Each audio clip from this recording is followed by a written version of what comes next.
Chapter 25-32. This time, Zhang Hang, Dan Zhengyu, and the rest brought Lu Qing, Gu Junjian, and the rest of the special forces into Country N to provide support. Their mission was not to start a war with Country N. Their goal sounded simple, but it was rather difficult to achieve. It was to bring all the refugees from Country Z who were scattered all over Country N back to their country safely. No matter where you went in the world, the country would never give up on you.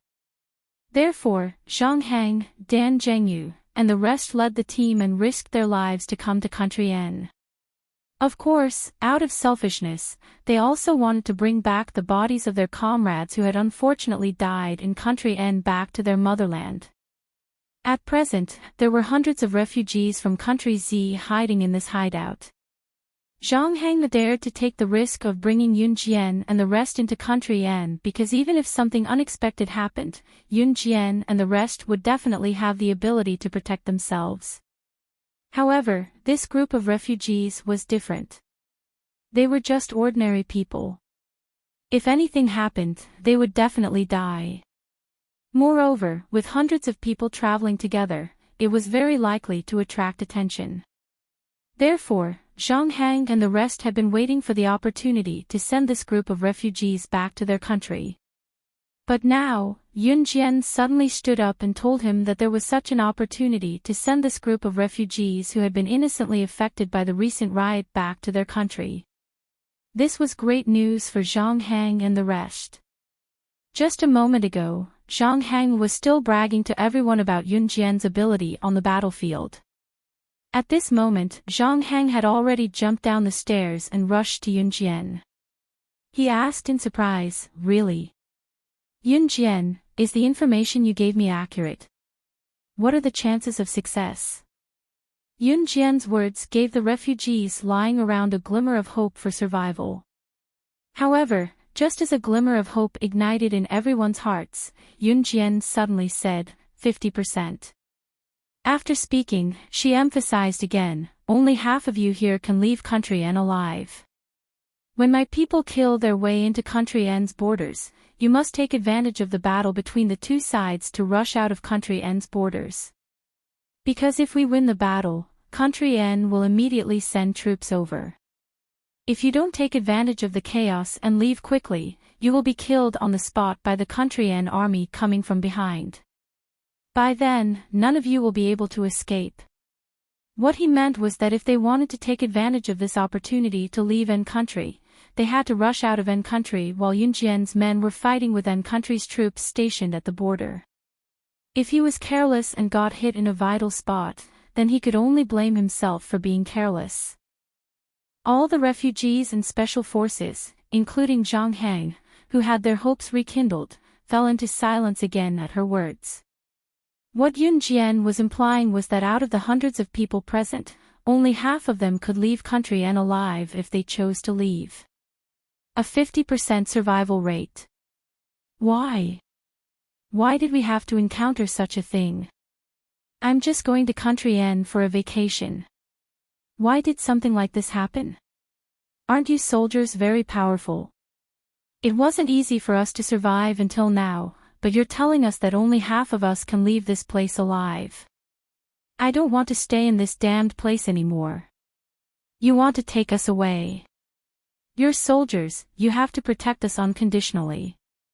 Not long after Yun Jian said this, a trembling male voice that had been suppressed for a long time sounded. The person who spoke was a very inconspicuous middle-aged man squatting in the corner. This middle-aged man wore square-framed glasses and had the aura of a cultured person. "My wife died a few days ago. He had been killed by those inhumane people from N country. I don't want to stay here anymore. Aren't you soldiers who serve the people? Then think of a way to get us out of here. Why must there be sacrifices? Aren't you supposed to protect our lives? If you can't even protect our lives, then what's the use of having you here?" Perhaps it was because of fear, this middle-aged man who wore glasses and looked very elegant became agitated. When people were in extreme fear and panic, their humanity would be exposed to the highest point. After the middle-aged man finished speaking, those refugees who had been helped by Zhang Heng, Wang Xuefei, Zhang Meili, and the others could no longer hold it in. Because of the fear of death, they shouted endlessly. That's right. Didn't you come to Country N to protect us? If you can't even guarantee our safety, then what's the use of having you here? You still call yourself soldiers. I think you're a bunch of cowards. Take us home. You said you'd take us home. We don't want to die.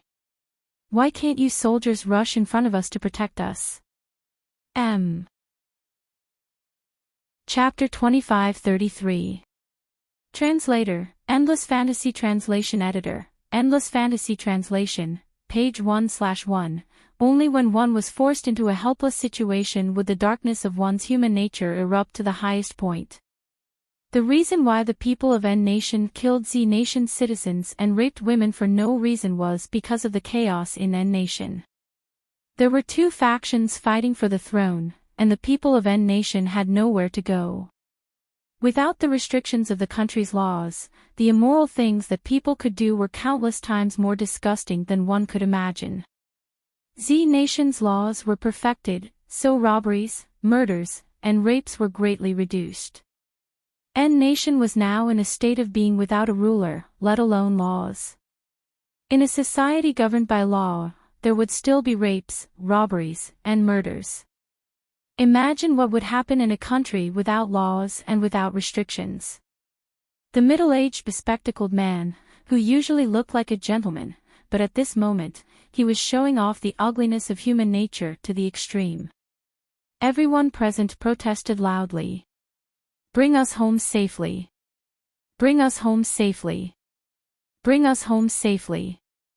With the middle-aged man with glasses taking the lead, all the refugees raised one hand and shouted. When they were first rescued by Zhang Heng and the others, this group of refugees had just escaped from death.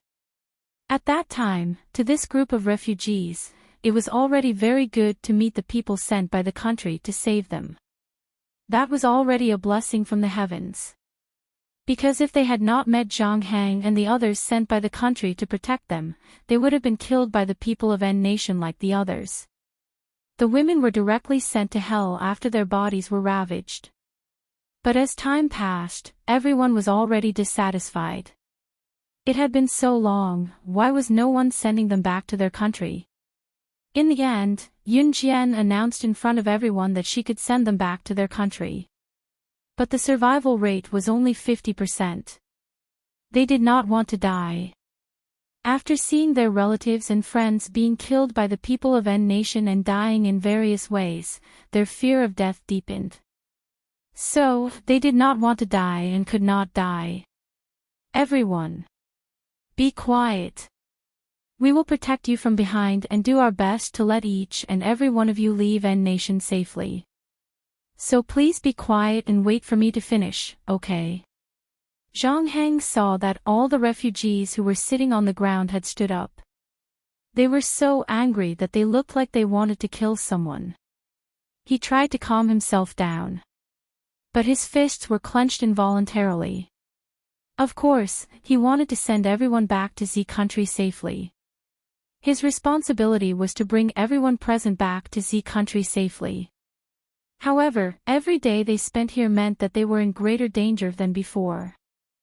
Just like yesterday, if it were not for Yun Jian and Shen Ji, Zhang Heng and the others would be the first to die, and then the refugees protected by Zhang Heng and the rest. Not a single person could have survived. Zhang Heng had wanted to communicate with the refugees calmly, translation, but the refugees refuted him even. Until we leave N Nation safely. N Nation is. You said that you will when the time is when? Is the time? ISN, everyone. The middle-aged man with glasses translation is. That's right. You soldiers must bring us out safely. Otherwise, we will not listen. We will not be quiet. Zhang Heng's peaceful words attracted even more angry retorts. Just as the situation spiraled out of control, Yun Jian, who was already standing at the highest point in everyone's sight, spoke with a chilling voice, "You're the one who's going to be killed. I still have 10 explosives. If you don't control your annoying mouths in 3 seconds, I will blow them up for you." Translator, Atlas Studios Editor, Atlas Studios. Chapter 2534. Translator, Endless Fantasy Translation Editor, Endless Fantasy Translation, page 1/1, Translator, Endless Fantasy Translation Editor, Endless Fantasy Translation. This cold and emotionless voice resounded through the crowd. As soon as the voice rang out, everyone's gaze shifted from Zhang Hang to the pile of junk that was 5 to 6 meters high.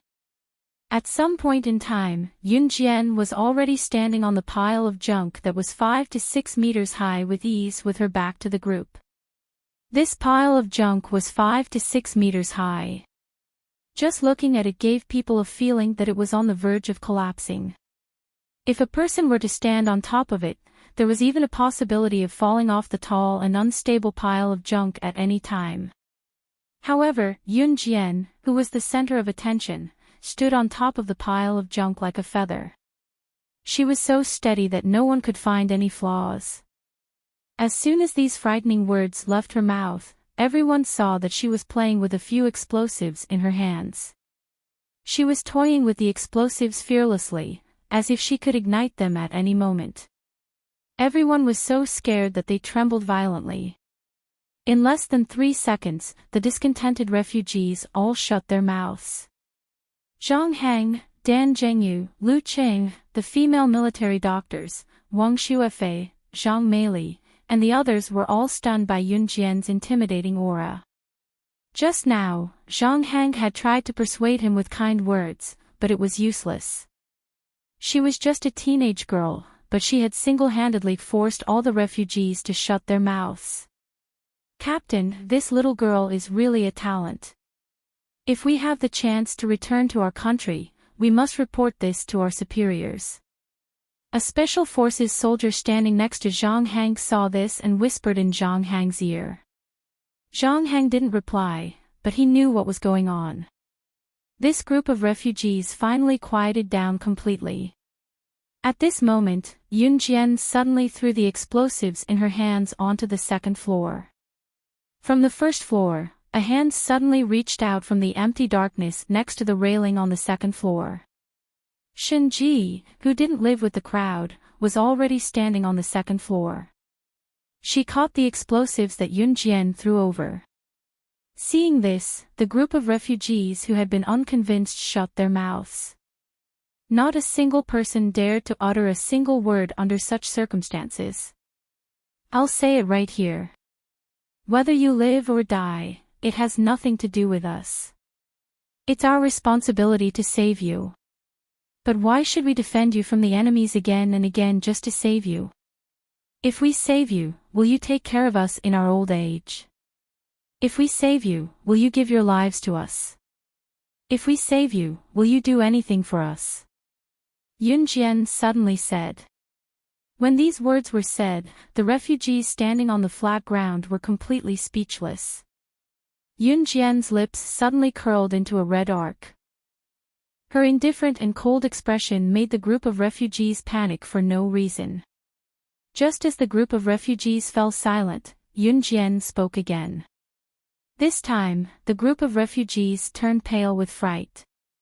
"I'm the one who gave you the 50% chance of survival this time. Since I gave you a 50% chance of survival to leave country N, I have the right to take back this 50% chance of survival. Wait for your deaths in country N." Translator, Atlas Studios Editor, Atlas Studios. Chapter 2535. Every word that Yun Jian said pierced into their hearts. If the bespectacled man who had started the uprising was still dissatisfied with Yun Jian's statement that they only had a 50% chance of returning to country Z alive, then this time, Yun Jian would even take back the 50% chance of survival that she had given them. If they stayed in country N, they would definitely die. "You bunch of inhumane people, just wait to die in country N." At this moment, a refugee who had not spoken since the beginning, an old man who was in his 50s and close to 70 years old, suddenly spoke. As the old man spoke, he hugged his chest and huffed angrily. Just as he said this, the old man leaned against the corner of the wall and sat down. After he sat down, he used the tone of an elder to berate everyone present. Captain Zhang can bring people to country N to save us.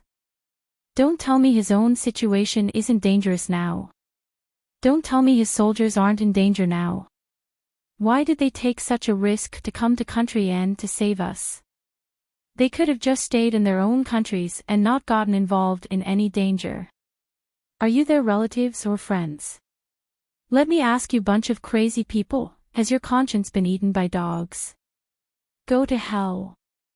Now, even your last chance has been ruined by yourselves. Anyway, this old man already has one foot in the coffin. Just wait for your deaths. Although this old man was old, every word he said was the truth. After he finished speaking, the group of refugees in the downtown area all shut their mouths. Most of the refugees, including the bespectacled middle-aged man, lowered their heads. Not long after, someone said to Yun Jian, Zhang Heng, and the others, "Sorry, we were wrong. We shouldn't have done this." With one person taking the lead, everyone followed suit and apologized. However, Yun Jian did not have any reaction. She jumped down from the 5-meter-tall pile of debris and walked to the side. "Everyone, listen to me. We have been hiding in Country N, and there are already Country N's troops targeting us.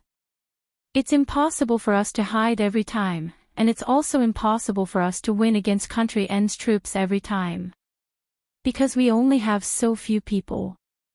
This is probably really the last chance. Whether you choose or not, it's up to you.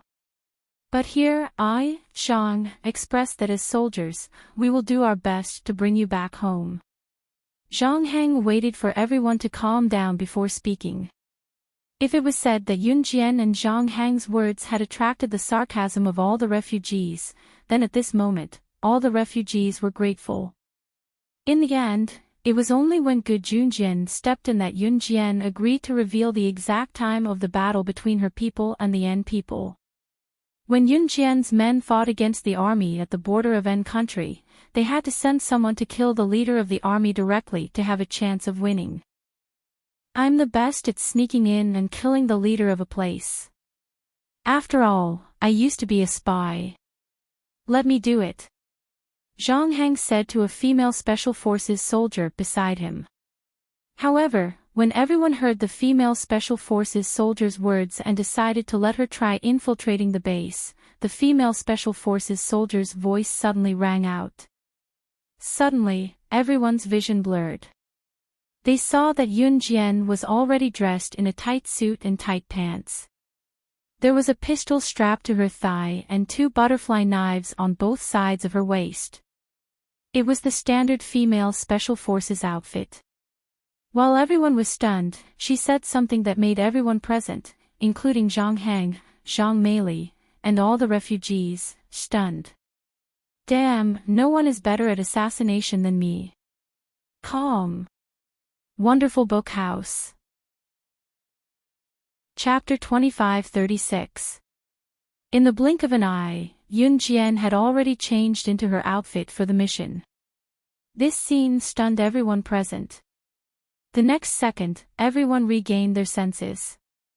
Are you sure you can do it? When it comes to assassinating the leader of a target, you can only succeed once. Otherwise, you won't have any chance of success if you send someone to assassinate him again. Miss Yin Yu used to be a proper female spy. She even participated in a mission to eliminate a smuggling group 8 years ago. As a female spy, she infiltrated the smuggling group and hid for 5 years. Finally, she became the new leader of the smuggling group and uprooted the entire smuggling group. When it comes to assassination, it's not about brute force. Although I heard that you know how to drive a tank, Miss Yin Yu is still the best at assassination. The bespectacled middle-aged man who had led the protest earlier, who usually looked refined, stood up and said. The middle-aged man who was leading the protest was called Hewen. It was a very simple and honest name. He was born a farmer and spent a few years studying. His academic results were so good that he was always the top student in the city. Because he was too focused on his studies, he even wore glasses.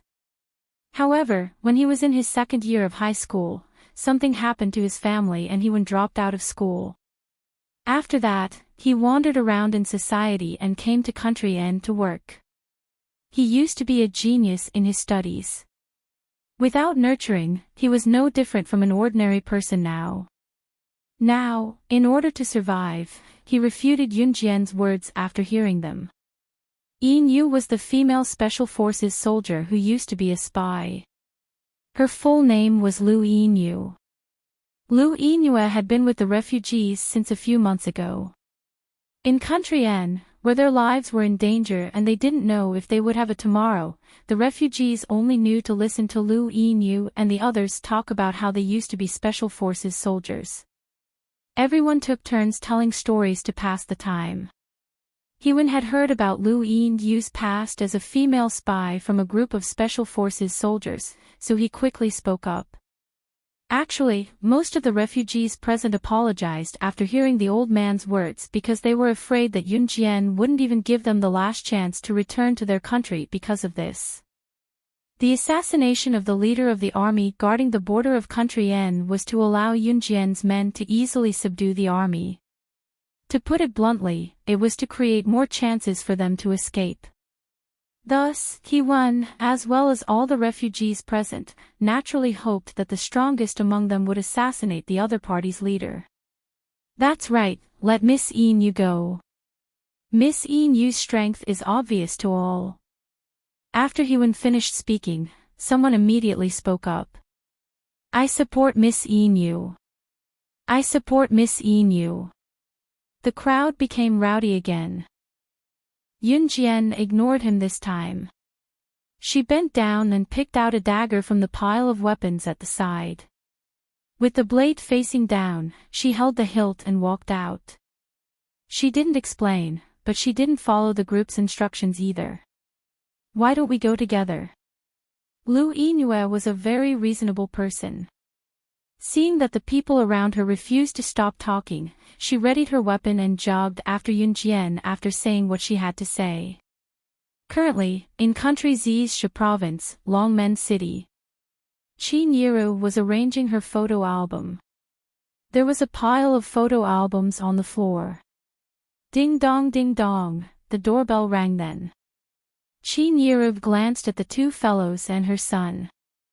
Seeing that they were having fun on the sponge cushion, she went to open the door. It was her next-door neighbor.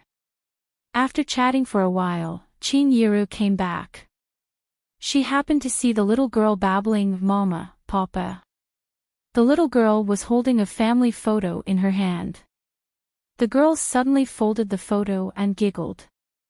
Siyi's thin lips in the photo and Yunjian's pink lips in the photo were stuck together because of the folding. Mama, Mama, Mama. Papa, Papa. He, kiss, kiss, kiss. Chapter 2537. Page 1/1. Even though it was just one photo, it was enough for Qin Yiru's imagination to roam. Even Qin Yiru's face flushed at the sight of it, despite her shrewd countenance. Yuan, you can't fold photos randomly. The little girl frowned as she looked at the family photo.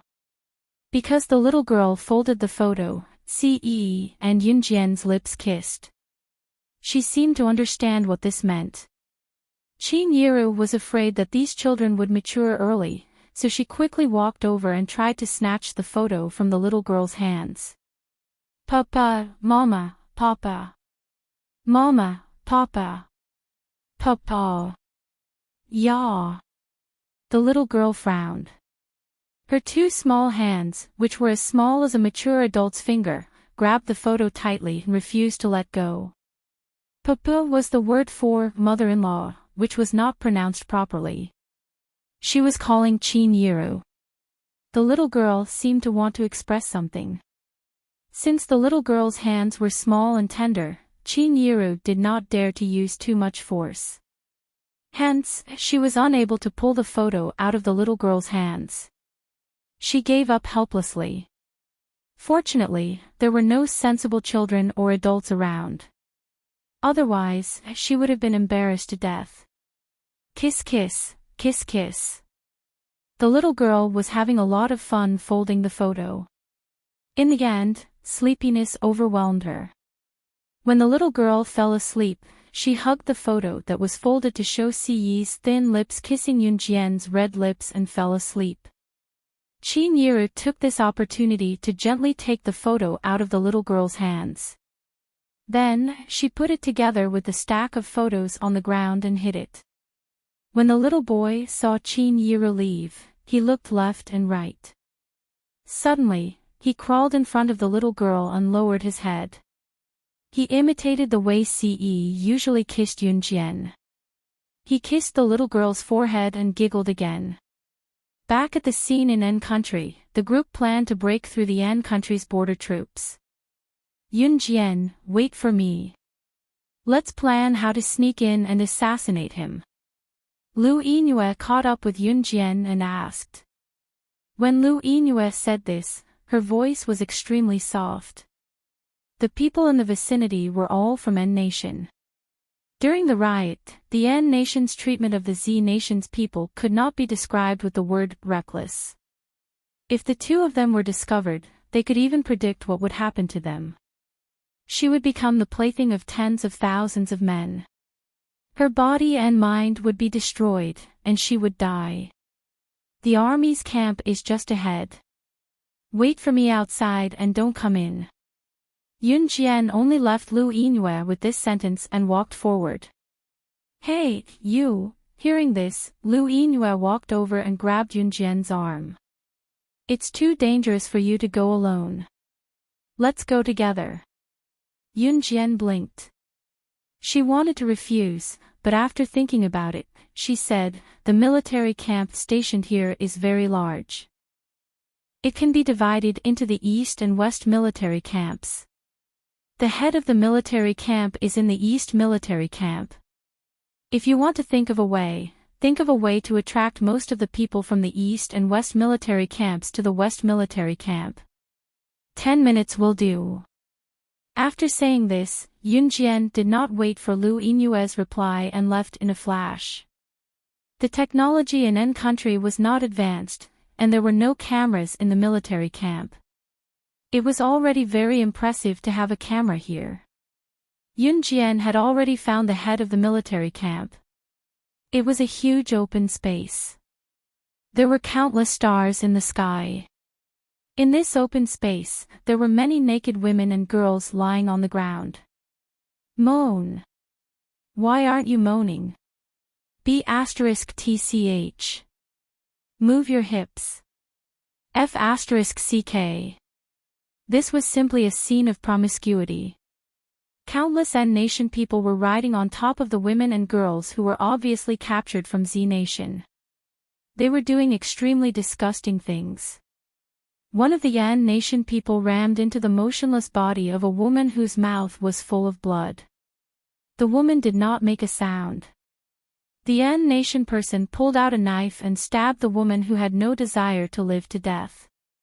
He was still speaking in N Nation's language. B*TCH, if you don't listen, I'll kill you. Translator, Henyi Translations Editor, Henyi Translations.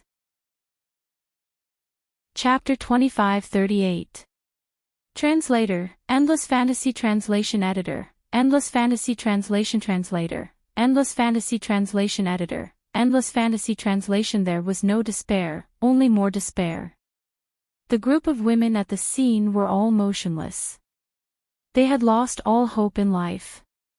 Some of them had witnessed their husbands being killed by the Yan Nation people a few months ago. Their families were all killed. This was the result of staying in a country where the law was not perfect and there was a sudden riot. Between men and women, the men were killed on the spot. As for the women, after experiencing physical despair, they were tortured to death by this group of people. There were some courageous women who had committed suicide long before they were humiliated. When Yunjian arrived at the scene, this was the scene she saw. The disobedient woman who was stabbed to death by the N-Nation person groaned and died with her eyes wide open. She died with her eyes wide open. Damn bitch. F***ck, how dare you stare at me? Stare at me. I'm going to kill you. The N-Nation person did not like the dead woman. He panicked, but he stabbed the woman's eyeball with the blade and gouged it out in front of everyone. You could never imagine what kind of cruel things a citizen of a country without law could do. The dozens of women at the scene were suffering a fate worse than death. Some of them were even tied up and could not even commit suicide. Yunjian narrowed her eyes. At this moment, she was standing at the top of the roof, looking forward. In her hands, there were 2 butterfly knives that gleamed with the light of the sword. Yunjian did not think that Lu Yinue would help. So, she held the butterfly knives and found the target. He was also riding on a woman like the N-Nation people. Just as she was about to attack, someone is invading from the west. Requesting backup. Requesting backup. A loud voice was heard. However, a man from country N rushed in and shouted loudly. Hearing this, the N-Nation people around quickly put on their clothes and ran out. Only the leader was still riding on a woman and was in the final sprint. The rest of the women were all lying on the ground as if they were paralyzed. They had lost all hope of survival. Roar, roar, roar. The leader was as fat as a pig. He rammed into a woman and was in the final sprint. Just as the leader was about to end this wave of ramming, he suddenly heard a cold voice behind him. Are you ready to pay for what you've done? The sudden voice stunned the leader. He turned around like a robot. He thought it was the woman lying on the ground who wanted to attack him. Just as he was about to shout for the rest of his men to protect him, he saw an unfamiliar face. Yunjian's slender figure was wrapped in a tight black shirt and pants. The butterfly knives on both her hands were facing down with fresh blood dripping from the blades. Her nonchalant expression made her look like a killer. The leader saw that the group of subordinates who were supposed to protect him were all lying in a pool of blood without making a single sound. You! The leader wanted to get out of the woman's body and escape, but he did not. In the next second, the blade in Yunjian's hand had already cut his throat. At the same time, a sentence that made the leader completely sink into oblivion was suddenly heard. Don't worry. You go to hell first. Soon, I will send all your men to accompany you. Top reading site, M. Chapter 2539. Her words were so calm that it was as if she hadn't said anything. However, as soon as she finished speaking, the leader's eyes widened and he fell to the ground with a thud. His pupils didn't open or close for a long time. Obviously, Yunjian's words made him die with his eyes wide open. This was his military camp. To him, without the military camp, it was equivalent to having nothing. Even his achievements after death would be reduced to nothing. Mission accomplished. Yunjian took out her handkerchief and wiped the blood on the 2 butterfly knives gently as she spoke faintly, no one knowing who she was talking to. The next second, she glanced at the scene and said to the dozens of women lying on the ground, "You have 5 minutes left. Leave from the rear. You can directly escape from N country and cross the border of N country. There will be a national team outside to rescue you." Yunjian's words made the dozens of women lying on the ground all turn to look at her. Yunjian's eyes were glued to her 2 butterfly knives as she added with a curl of her red lips, "That's right, I'm not sure. I've already killed everyone here. Don't worry, you won't meet any N country people when you escape." As soon as she finished speaking, the group of women lying on the ground all got up from the ground and swarmed in the direction Yunjian pointed. Yunjian suddenly smiled. The next second, she took out the dagger that she picked up from the hiding place not long ago. When she turned around, the dagger in her hand flew towards the only surveillance camera in the dark before she turned around. With a poof, the surveillance camera was destroyed. Her red arc rose as she sneered, "What an eyesore." After meeting up with Lu Yinhue outside the military camp, the two of them returned to the hiding place. After returning to the hiding place, everyone asked about Yunjian and Lu Yinhue. When they heard that the leader of the target military camp had been killed, the military camp was leaderless and began to fall into chaos. Everyone breathed a sigh of relief. They just had to wait for the military camp to fall into chaos tomorrow. Yunjian's people would break through the border and take advantage of this opportunity to escape. After falling asleep in the early morning, Yunjian opened her eyes a few hours later. It was dawn. Big news, big news. I snuck out just now and heard about something big on the streets of N country. At this moment, a Special Forces soldier ran back with a black and white newspaper in his hand. This is the newspaper I got from another country. It says that a woman suspected to be the #1 secret agent in China, slaying God, appeared at the military camp where Lu Yinhue and Yunjian sneaked in yesterday. This is the woman's back view recorded by the surveillance camera. After this back view was leaked, I heard that it's exactly the same as slaying God's back view in the hands of a world-renowned photographer from a Western country who loves photography and is the only one confirmed to be the #1 on the international secret agent chart. So, we can further speculate that the woman who appeared in the military camp yesterday might be slaying God, the #1 secret agent on the international secret agent ranking. The Special Forces soldier held the newspaper in his hand and shouted in panic. As he spoke, he even showed the ambiguous photo printed on the newspaper to everyone. It was so ambiguous that no one could tell whether the person was a man or a woman. Yinhue, Yunjian, did the both of you see someone else in the military camp last night? I'm afraid that person is the #1 secret agent on the international secret agent ranking, slaying God. The Special Forces soldier exclaimed in surprise. Upon hearing that, everyone turned to look at Yunjian and Lu Yinhue. Just as everyone shifted their attention to Yunjian and Lu Yinhue, someone suddenly looked at the back of the person in the newspaper and pointed a finger at Lu Yinhue, exclaiming in shock, "That's right. This back view, why is it exactly the same as Yunjian's outfit yesterday?" Chapter 2540. Translator, Endless Fantasy Translation Editor, Endless Fantasy Translation, page 1/1. As soon as the person spoke, everyone shifted their attention to Yunjian. Not far away, Yunjian was only wearing a casual outfit. The outfit was neither baggy nor tight, it was just the right size.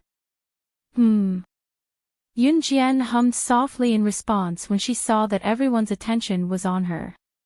She did not panic like the others had imagined, or did she refute in haste like they had imagined her to do after hearing the question. Instead, she wiped the 2 butterfly knives in her hands gently, tossed them aside, and put them back at her waist. Yunjian, which outfit were you wearing yesterday? Someone asked Yunjian with a slightly agitated tone as if he had just discovered a secret. If Yunjian was really slaying God, the #1 secret agent on the international secret agent leaderboard, she should have some reaction after being questioned, right? However, everyone saw that Yunjian was the first to walk out of the hideout after putting the 2 butterfly knives back at her waist. Halfway through, she glanced sideways and suddenly spoke to the crowd. The outfit I wore yesterday is over there. I'll give you guys 10 minutes to gather at the entrance. I won't wait for anyone who's late. As soon as she finished speaking, Yunjian walked out of the hideout. Everyone knew what Yunjian meant when she said, "I won't wait for anyone who's late." If they were late, they would not be part of the escape plan this time. Therefore, everyone dared not be careless. However, before they walked out, the middle-aged man with glasses, who was he Wen, was the first to rush forward and hold up the tight-fitting outfit Yun Jian wore yesterday. He compared the tight-fitting outfit Yun Jian wore yesterday with the back view in the newspaper. Everyone's eyes widened at that moment. Yun Jian waited for 3 minutes in the hideout before everyone came out one after another. Looks like we've misunderstood. You're not slaying God, the #1 secret agent on the International Secret Agent Leaderboard. A middle-aged man who walked out first smiled at Yun Jian awkwardly. You almost scared me, but the style of the outfit is completely different. Also, I remember that Yun Jian wore an outfit without any accessories at the back. Zhang Meili walked over and said. This farce would end here. At that moment, Yun Jian stood in front of everyone with her red lips pursed. She did not make a sound. She seemed to have expected this outcome as there was no joy or worry on her face. The outfit was an assembled one, the accessories on the outfit could be removed at any time. Otherwise, Yun Jian would not have allowed the security camera to capture her. Boom. Boom. Boom. Boom. Boom. Boom. Boom. Boom. A series of gunshots were heard from afar. It was obvious that Yun Jian's men were already engaged in battle with the assassins of the leader yesterday. Yun Jian led a group of people to hide in the tall bushes. Listen to my orders and wait for the right time. When I say run, no one is allowed to turn back. Charge forward with all your might. I'll tell you to run when the damage is at its lowest. Yun Jian's gentle reminder was quickly drowned out by the sound of explosions and gunshots. Everyone nodded in unison. If one were to observe carefully, one would notice that the refugees from country Z were crossing their arms. Everyone knew that this was the key to their survival. It was the entrance to hell. If they could escape, they would live. If they could not, they would die. Just when everyone's hearts were clenched tightly and they could not breathe, Captain Zhang Heng glanced at Yun Jian's men bombarding the enemy from afar. Then, he looked at Yun Jian and asked Yun Jian under everyone's watchful eyes. How do your men possess such powerful firearms? The battle has been going on for almost 30 minutes. This level of firepower is comparable to an underdeveloped country. As far as I know, only the underground organizations in the world have such terrifying firepower. Top reading website, M. Chapter 2541.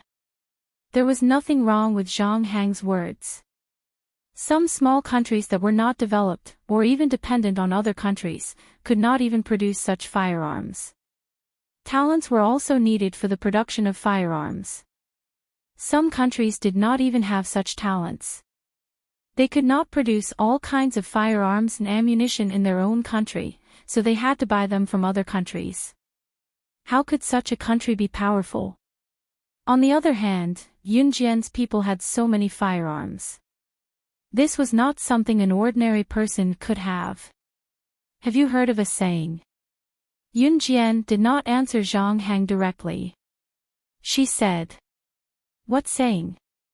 Zhang Heng had a weed in his mouth and a hat made of weeds on his head as he retorted. The less you know, the longer you live. Or do you choose to die now? Yun Jian's words came right after the sound of the sky-shaking cannon. Her voice was neither loud nor soft, but it reached everyone's ears. I still want to live for a few more years. Zhang Heng spat out the weed in his mouth and laughed. He did not press her further. Everyone around them was worried about their own safety. At this juncture, although Yun Jian and Zhang Heng's conversation was very interesting, their own safety was more precious. In a while, you will bring some people to cover them. Now, give me all your sniper rifles. Yun Jian spoke again after Zhang Heng finished his sentence in a joking manner. What do you want to do? Zhang Heng asked again. As he asked, he also asked his men to give all their sniper rifles to Yun Jian. Zhang Heng felt that talking to Yun Jian was not like talking to a 19-year-old rookie in the special forces. Instead, it was like talking to a powerful veteran who had been on the battlefield for many years. Yun Jian did not reply to Zhang Heng's question. After all, the army stationed at the border had been stationed here for many years and was familiar with the terrain. It was not easy to kill them in a short period of time. For Mu Ying, who was far away in country Z, what was happening here was a completely different world. Perhaps from the moment Mu Ying died for Yun Jian in the Inhun organization, she and Yun Jian were destined to never return to how they used to be. Mu Ying's own physical body had actually disappeared from this world. Her consciousness had been extracted by a perverted doctor and forcefully stuffed into her current body. When Yun Jian found her and brought the Mad Dragon to her side, Mu Ying had already accepted the Mad Dragon. But recently, Mu Ying found that she often fainted suddenly. That feeling was the same as when she had died. In the past 2 days, she had suddenly fainted 5 times. Moreover, the frequency of her fainting had increased recently. Chapter 2542. Translator, Endless Fantasy Translation Editor, Endless Fantasy Translation, page 1/1, she had no choice but to send that message to Mad Dragon. But Mu Ying didn't expect Mad Dragon to be loitering around her house. She also didn't expect that he wouldn't reply to her message. Instead, he would break through the floor-to-ceiling window and barge in. Mu Ying had no doubts about Mad Dragon's strength. But she didn't want to see him anymore. Why did he come looking for her? Mu Ying was originally sitting on her bed. When she saw Kuang Long walking towards her with a face full of hostility, she almost instinctively got up from the bed and ran towards the door. She tried to break through the door. She couldn't let Mad Dragon know that she didn't have long to live. She also couldn't drag him down. But just as Mu Ying's hand reached out to open the door to her room, her hand was tightly grasped by a large hand. Mad Dragon, like Yun Jian and Shen Ji, was always at the top of the world. His whole body emitted a ruthless aura of blood. It felt like he could kill someone at any time. Mu Ying knew that Mad Dragon wouldn't do anything to her. But when she thought of her body's condition and felt his ruthless aura, she panicked even more. Let go of me, let go. Or I won't talk to you anymore. Mu Ying desperately tried to pull her hand away from Mad Dragon's grip. My little fool, where are you going? Mad Dragon was still the same as before, showing a gentle smile. But this gentle smile, which was like a gentleman's smile, contained a murderous aura that outsiders couldn't feel. It wasn't that he wanted to kill Mu Ying. It was that Mad Dragon was an assassin. His words and actions couldn't be separated from the murderous aura of an assassin. This uncontrollable ruthless aura made Mu Ying panic even more. Darling, you came looking for me. I've missed you for a long time. Mu Ying knew that Mad Dragon would not give up. She rolled her eyes and hugged Mad Dragon, pressing her cheek against Mad Dragon's chest as if nothing had happened. After hearing Mu Ying's words, Mad Dragon grabbed her wrist and stopped pretending. You want to get rid of me? When Mu Ying heard Mad Dragon's words, she couldn't help but take a deep breath. Her heart felt like it was being stabbed by a knife. She swallowed hard, trying to hold back the tears in her eyes. Then, Mu Ying Gao raised her head and cast a sidelong glance at Mad Dragon with disdain. Yes, my parents have already arranged a blind date for me. Don't come looking for me in the future. You are an assassin. Although you are powerful, an assassin like you can face death at any time. If you die, won't I become a widow? So I thought about it and decided that you shouldn't come looking for me in the future. As she spoke, Mu Ying glanced to the side. After she finished speaking, she added, I was just playing with you before. Moreover, I needed someone to protect me. Did you really take it seriously? After saying this, Mooing caught a glimpse of anger in Mad Dragon's eyes. And ruthlessness. Mooing wasn't the first to see Mad Dragon's expression, but when she saw Mad Dragon's expression, she still took a deep breath. Just as Mu Ying's eyes were rolling back and forth, Mad Dragon suddenly stared at her. The next second, his hand suddenly grabbed Mu Ying's neck and lifted Mooing off the ground. Then, with a bloodthirsty look, he said, "I won't allow betrayal. You are my woman, and you want to betray my feelings. Then I'll have to kill you and go to hell with you. Even if I die, I want to be with you. You can only have me in your life." Translator, Henyi Translations Editor, Henyi Translations. Chapter 2543. Mad Dragon's words reeked of blood, and every time he opened his mouth, it was death. Mad Dragon was different from Snow Eagle, Adam, Mo Sin, and Lin Wei. He was like Yun Jian and Shen Ji, someone who had been caught and sent to the organization for life and death training. Later on, when he became an assassin, he was instilled with the same philosophy. If you can't have it, then destroy it. Even if you destroy what's yours, you can't let anyone take it away.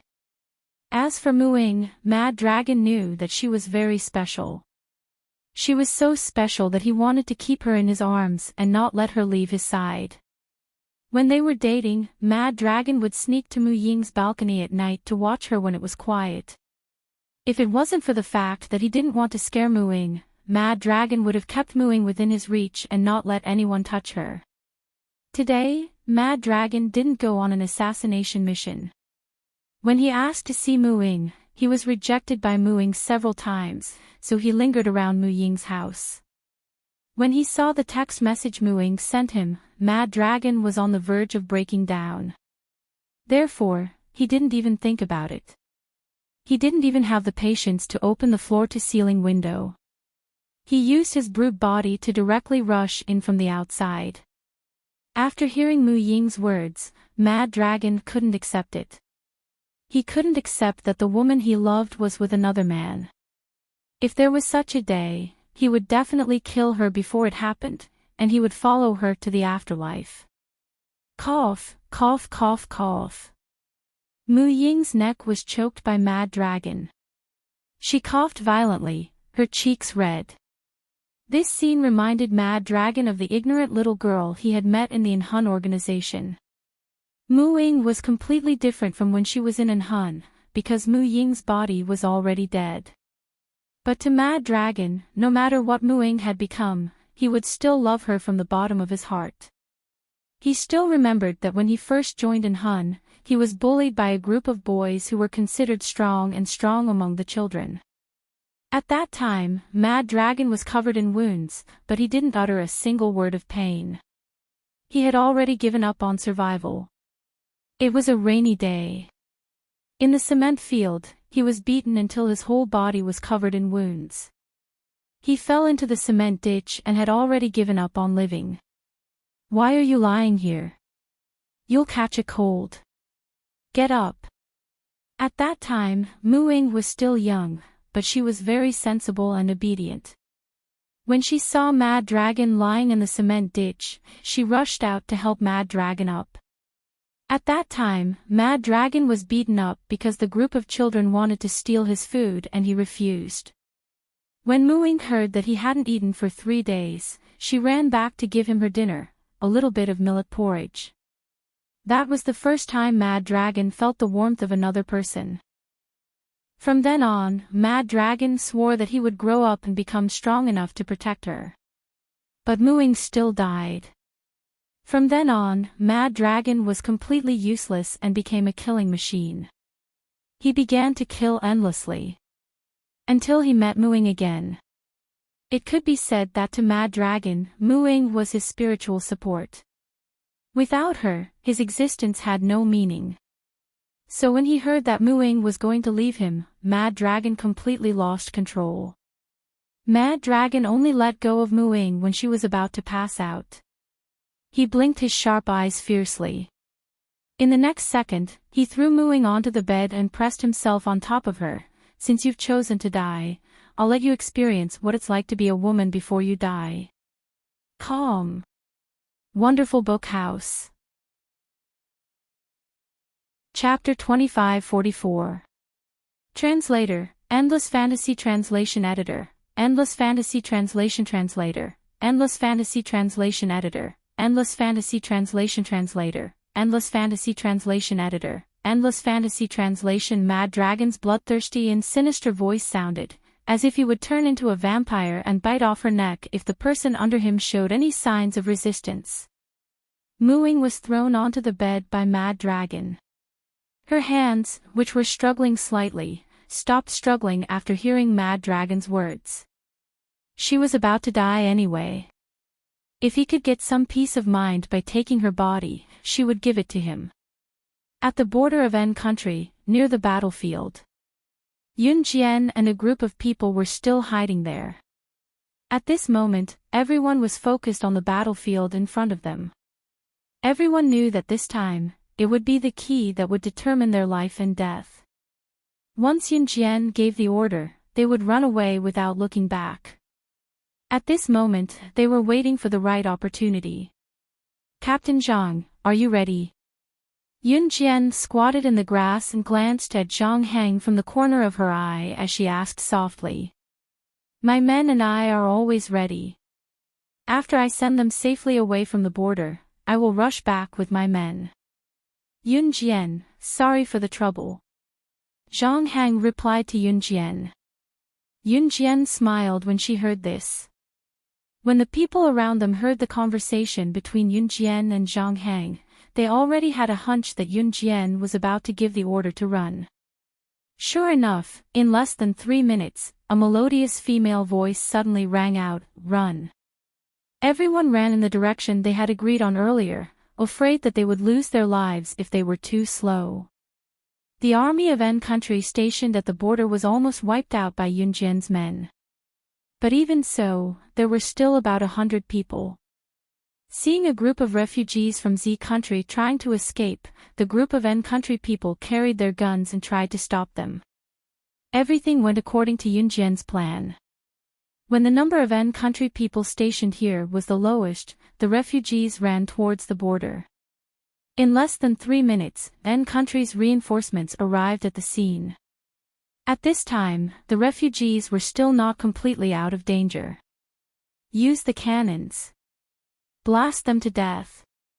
None of the Z citizens are allowed to escape from country N. Blast them to death.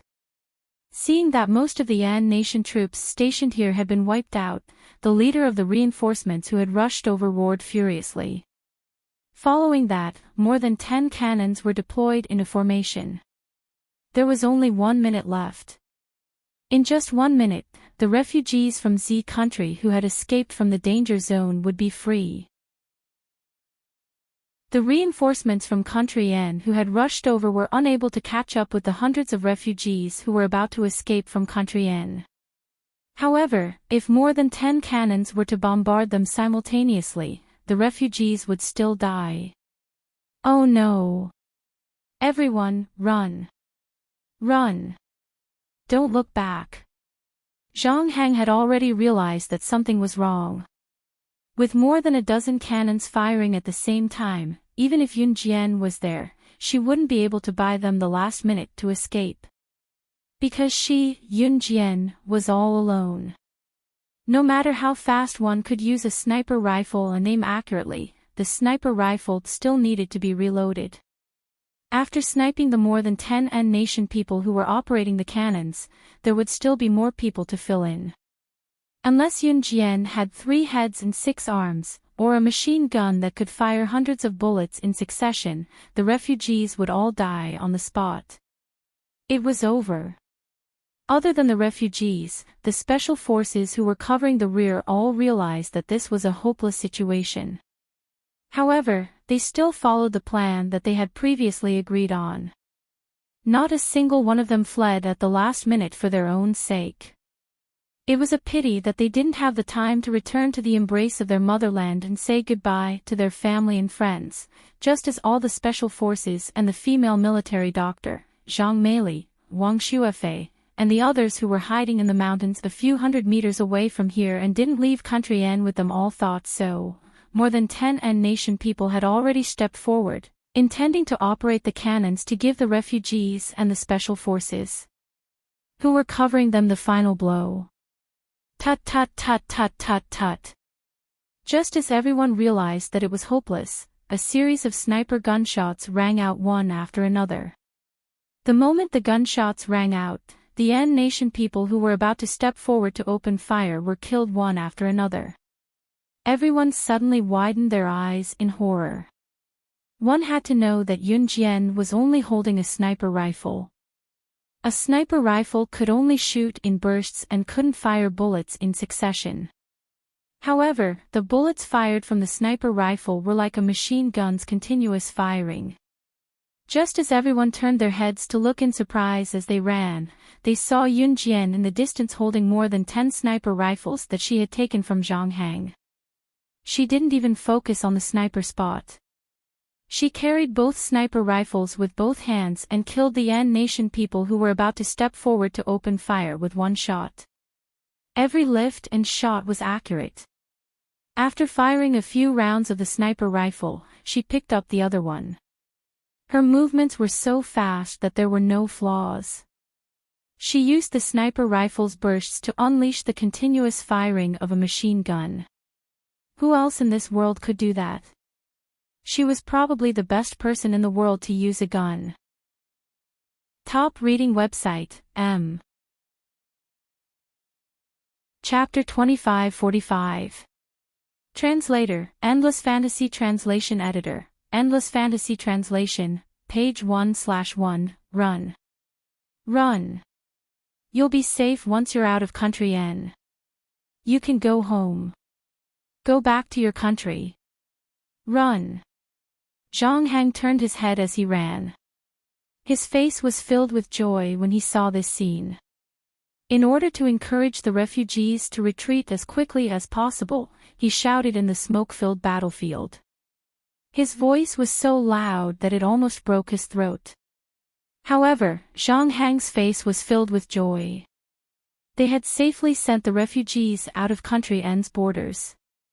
These hundreds of refugees could finally go home. Walk another 100 meters and someone will come to your aid.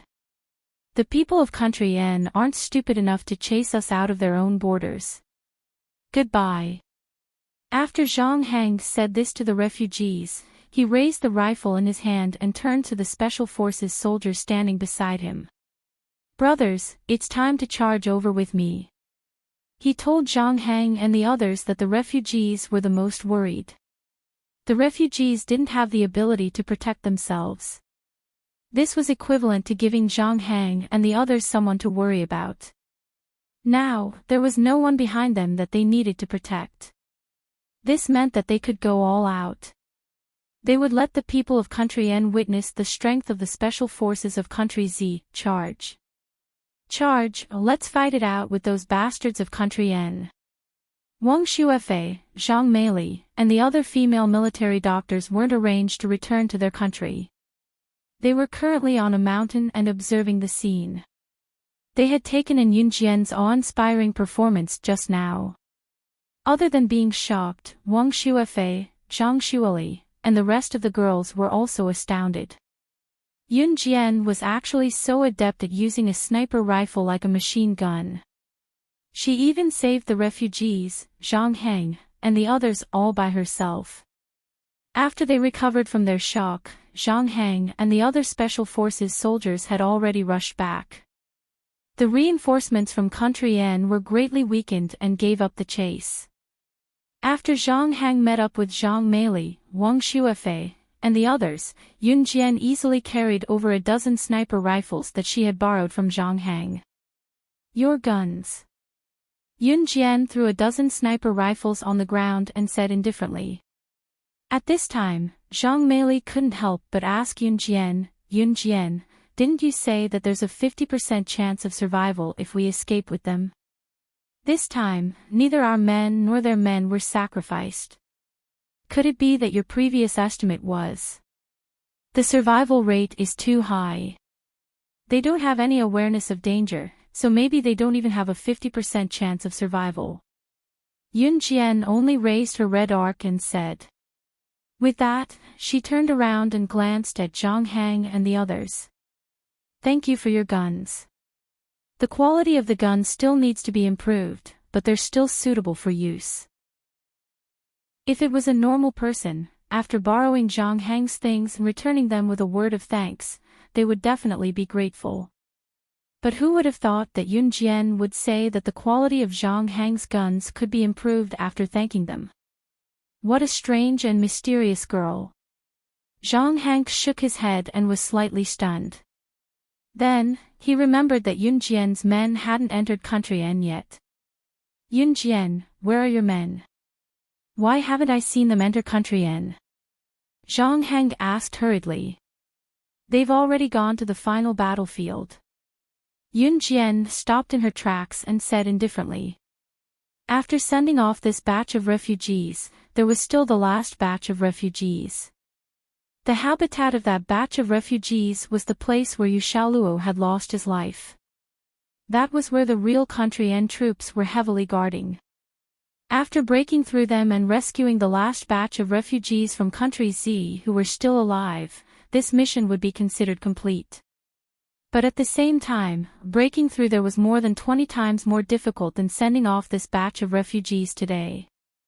Just as Yun Jian finished speaking, Zhang Hang, Dan Zhengyu, Wang Xuefei, Zhang Meili, and the others were stunned. They saw Yun Jian put on a pair of gloves that she had taken out from somewhere and turned around. Under her bangs, her slightly raised eyes were as sharp as a blade. Her lips curled up, and in front of everyone, she said something that made everyone's hearts tremble. Get ready to go to the final battlefield with me. No mission that I've set out has ever been completed in more than 5 days. This time is no exception. Translator, Atlas Studios Editor, Atlas Studios. Chapter 2546. Translator, Endless Fantasy Translation Editor, Endless Fantasy Translation. A total of 109 people, page 1/1, this sentence was arrogant. Any mission. Sometimes, a mission could be an espionage mission. For example, Yun Jian and her team had disguised themselves as ordinary people to infiltrate the target side as spies. Usually, spies would need a few years of incubation. They would also need to gain the target's trust. When the target let down their guard and treated them as someone they could trust, they would seize the opportunity to get hold of the target's weakness and wipe them out completely. Assassination was not the only type of mission in this world. For some missions, success or failure could be seen in a few days. But for some missions, like AIDS, there was an incubation period. It would take years or even decades to complete a mission. Be it a few days, a few years, or even decades, it was considered normal to complete a mission, but Yun Jian had never taken more than 5 days to complete it. Zhang Hang, Dan Zhengyu, Zhang Meili, Wang Xuefei, and the others were dumbfounded when they heard her. By the time they recovered from their shock, Yun Jian was already far away. What are you waiting for? It was only when they heard Yun Jian's voice that they snapped back to reality and ran after her. Aha, what AF * King comfortable sleep. 006, where did you run off to? I couldn't find you anywhere, Shen Ji yawned loudly and told Yun Jian when he saw Yun Jian returning with Zhang Hang and the others. Gu Junjian did not participate in the cover earlier as he was called by Yun Jian to investigate the location of the final battlefield. Gu Junjian had returned as well.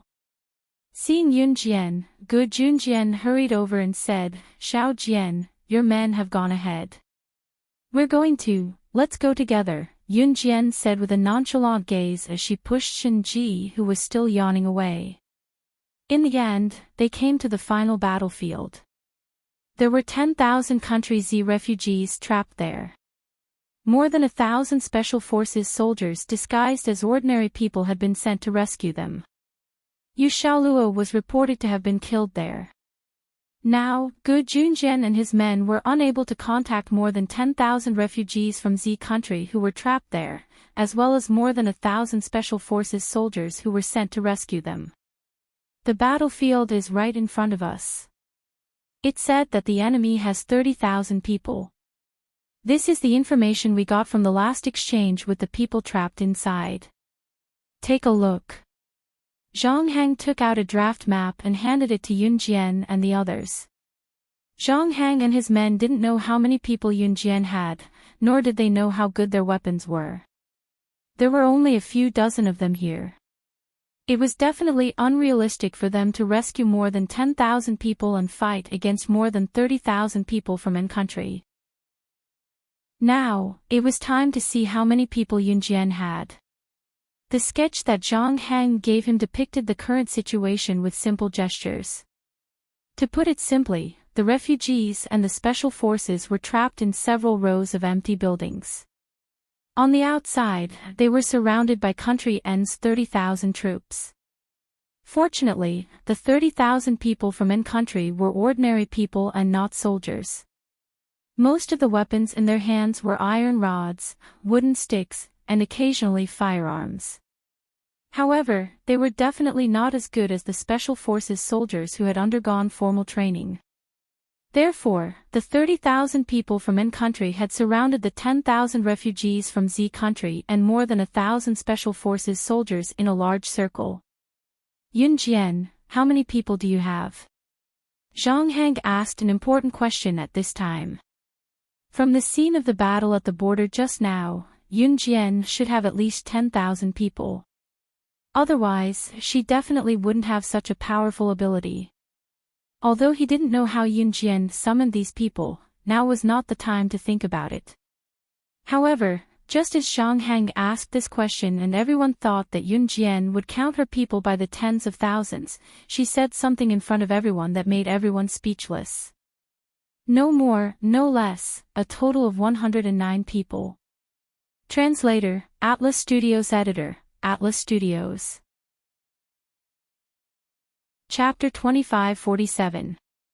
According to the battle between the two sides just now, Yun Jian's people had defeated thousands of N nation soldiers stationed at the border with ease. She should have had tens of thousands of people to do it. But what did they hear? Really? 109 people? Yun Jian, you're not joking, are you? Dan Zhengyu was stunned on the spot. He, who was usually calm and steady, was no longer calm. What kind of international joke was this? With 109 people, they easily wiped out thousands of N nation soldiers stationed at the border. What? You're saying that on the battlefield just now, there were only 109 people who defeated N nation's army and made them unable to fight back. Zhang Hang, who was usually calm and steady, was also stunned. What was even more shocking was, Yun Jian, are you planning to take these 109 people and a few dozen of us to fight against N nation's 30,000 people? Zhang Hang immediately reacted and asked loudly. Do we still have a way out? We don't even have 200 people combined. N nation has 30,000 people. If each of us spit a mouthful of saliva, we'll drown. Zhang Meili also asked at this time. Let's wait a few days. In 2 days, there will be reinforcements from the country coming to support us. We'll make our move then, Zhang Hang suggested. I've said before that I won't be out for more than 5 days. If you want to quit, I won't force you. Yun Jian didn't give anyone a chance to refute. She stepped forward, and her slender figure appeared in front of everyone. Just like that, she walked forward. Halfway through, she turned sideways and said to Gu Junjian, Dad, what's your plan? I'll go with you. Gu Junjian said without hesitation. Crazy, crazy. She's really crazy.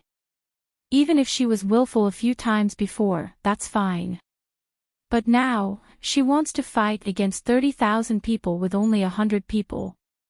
Even if it's easy for 100 people to deal with a few thousand people at the border, this time, they have 30,000 people in their hands. She's obviously sending herself to her death. Wang Shuefei exclaimed in shock. Hearing this, everyone present was horrified. You're the ones who are going to die.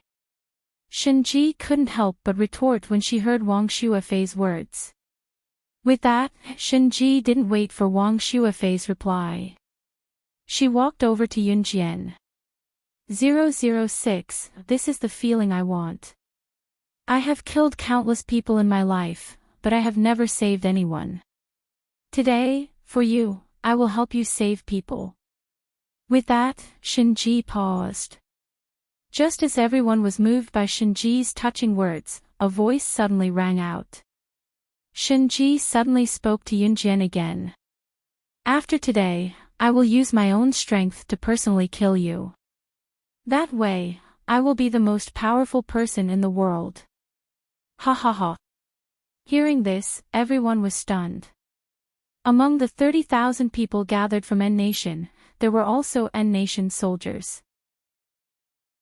At this moment, a few heads were hanging on the N Nation's flag that was hoisted high in the sky.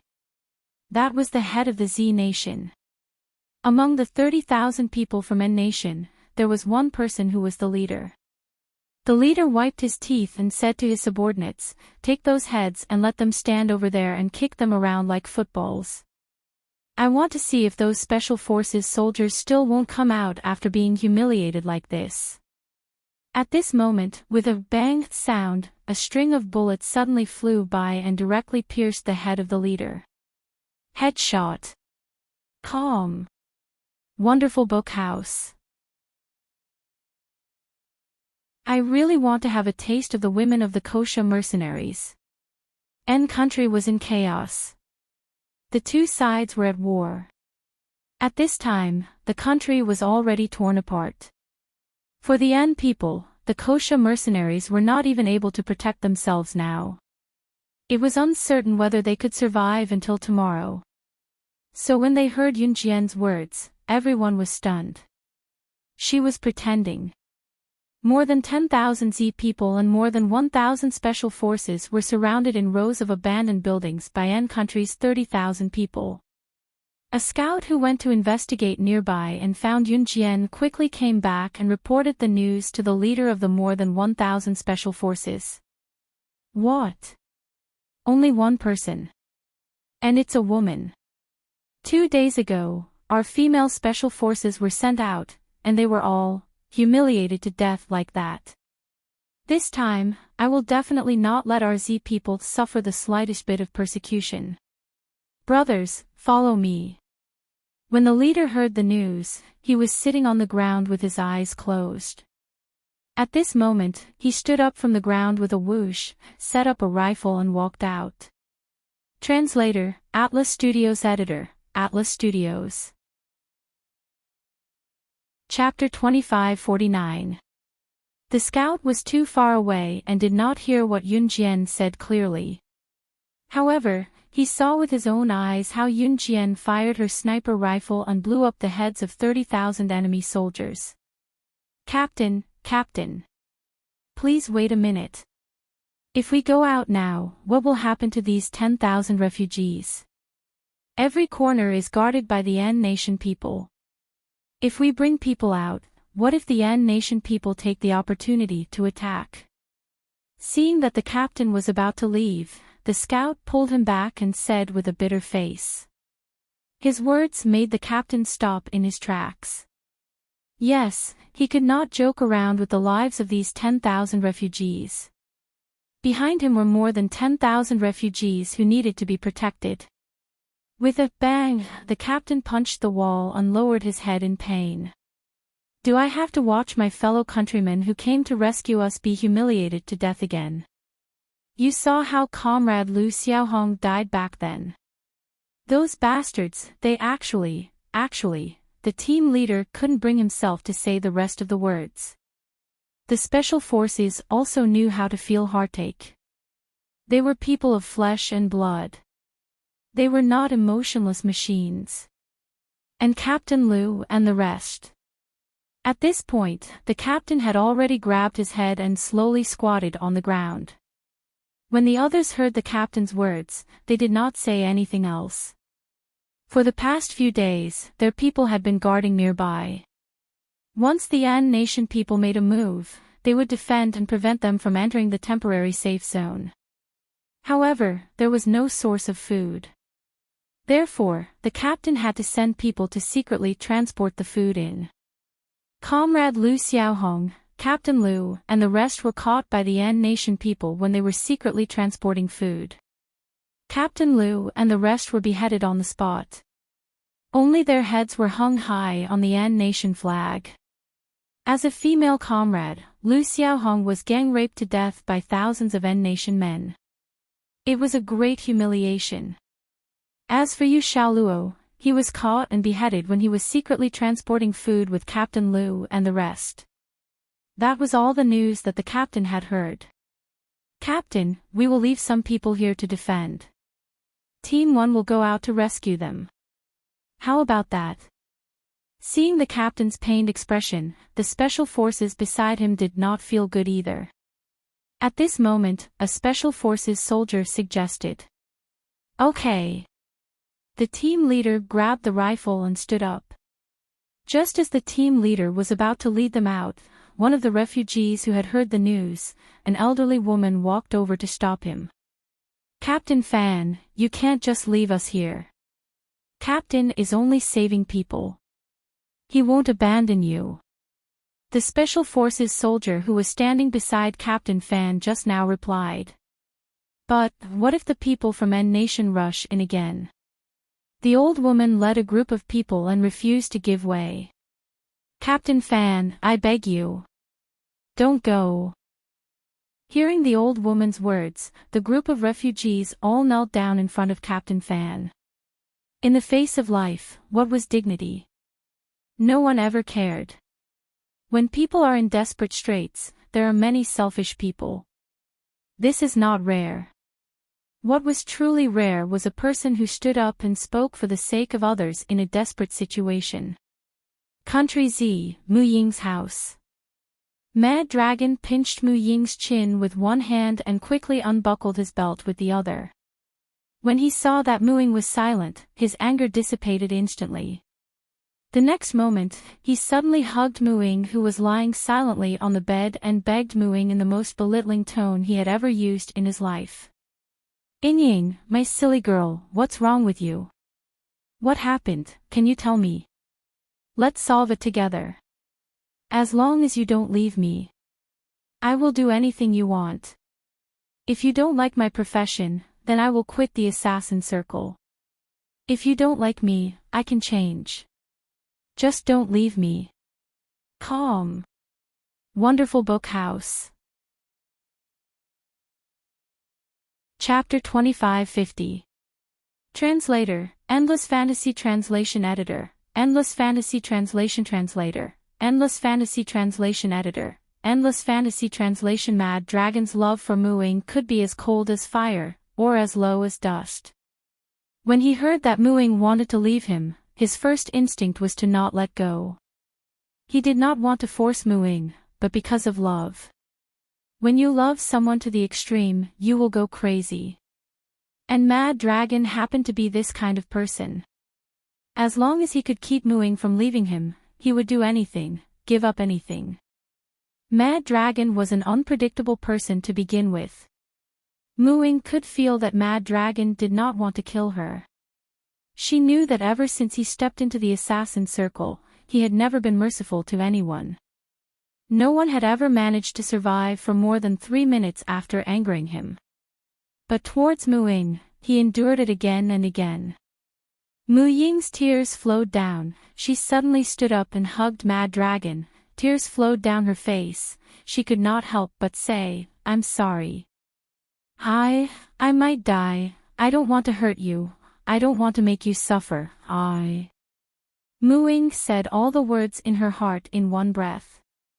She thought that after breaking up with Mad Dragon would not be so sad after knowing that she was dead. But Mu Ying was wrong. She wanted to cherish the present. Hearing Mu Ying's words, Mad Dragon's face did not show any sadness. He touched Mu Ying's head, and said as usual, "So that's how it is, silly girl, I'm here, everything will be fine." "Will it really be fine?" "I'm afraid that if I really leave one day, you will be sad." Mu Ying looked up at Mad Dragon and said, "Yes, it will be fine." Mad Dragon touched Mu Ying's head. Mu Ying's heart skipped a beat. She hugged Mad Dragon back, and suddenly leaned over to kiss Mad Dragon's lips. Unlike the previous kisses, this kiss carried an unusual aura. Mad Dragon, who had peeped at her for her whole life, how could his beloved woman take the initiative to give him her body? He grabbed the tender skin, and both of them fell on the bed. After that, Mu Ying slept soundly. Mad Dragon looked at her one last time, and then turned and walked out. Africa, Moon City, in a rundown laboratory. A scientist in a Ph.D. robe was standing on a simple stool. He was looking at a handsome man standing in front of him. This handsome man was none other than Quang Long. "I can give you whatever you want, but please make your father's secret potion." Mad Dragon looked at the scientist in a doctor's robe and said, "Yo, look, who's this? Isn't this Mad Dragon Killer, my nemesis from a few years ago? Why are you here?" The scientist in his early 30s said with a gloomy face. This scientist was the son of the perverted Ph.D., who transferred Mu Ying's consciousness into this body. That perverted Ph.D. told his son all the secret recipes, including the secret recipe of the medicine. And that perverted Ph.D.'s son was Mad Dragon's nemesis from many years ago. "Cut the crap, give it to me or not." Mad Dragon clenched his fist and shouted. "That will depend on." The scientist stood up and walked up to the Mad Dragon. The next second, the scientist raised his leg, and kicked Mad Dragon to the ground in slow motion, and stepped on Mad Dragon's abdomen with one foot, slowly lowered his head, and continued with a gloomy tone, "Your sincerity." This man's strength was naturally far below Mad Dragon, but the moment he raised his leg, Mad Dragon clenched his fist and took the kick. Just after the scientist stepped on Mad Dragon to the ground, he suddenly slowly raised his leg again, and stepped on Mad Dragon's head, and laughed sinisterly, "Ha ha ha. I didn't expect you, Mad Dragon, to be in such a state for a woman. Ha ha ha." Top reading website, M. Chapter 2551. Please wait for a moment. After the content has been updated, please refresh the page to get the latest update. Chapter 2552. The reason why the people of N Nation were not afraid of Yun Jian or the Kosha mercenaries was that the Kosha mercenaries were no longer a threat to them. There were indeed international rumors that the military reserves of the Kosha mercenaries were comparable to that of a powerful country. And their wealth was comparable to that of a country. However, that was just a legend. Moreover, the N Nation was in chaos and they could not even protect themselves. It was still unknown whether they could survive until tomorrow. Who would care about the Kosha mercenaries? Moreover, what kind of military reserves could be comparable to that of a powerful country? What kind of wealth was comparable to that of a country? The Kosha mercenaries could send out assassins to carry out assassination missions. That was indeed impressive. However, they had 30,000 people. Why should they be afraid of the Kosha mercenaries? However, it was not until all the tall buildings and buildings that were temporarily occupied by the An Nation people collapsed in less than 3 minutes. Other than the surrounding area where the Z Nation refugees were located, the rest of the places were all bombed to the ground by gunfire that came out of nowhere. This truly posed a threat to their safety. This group of N Nation people who were originally fearless and did not even care about the Kosha mercenaries.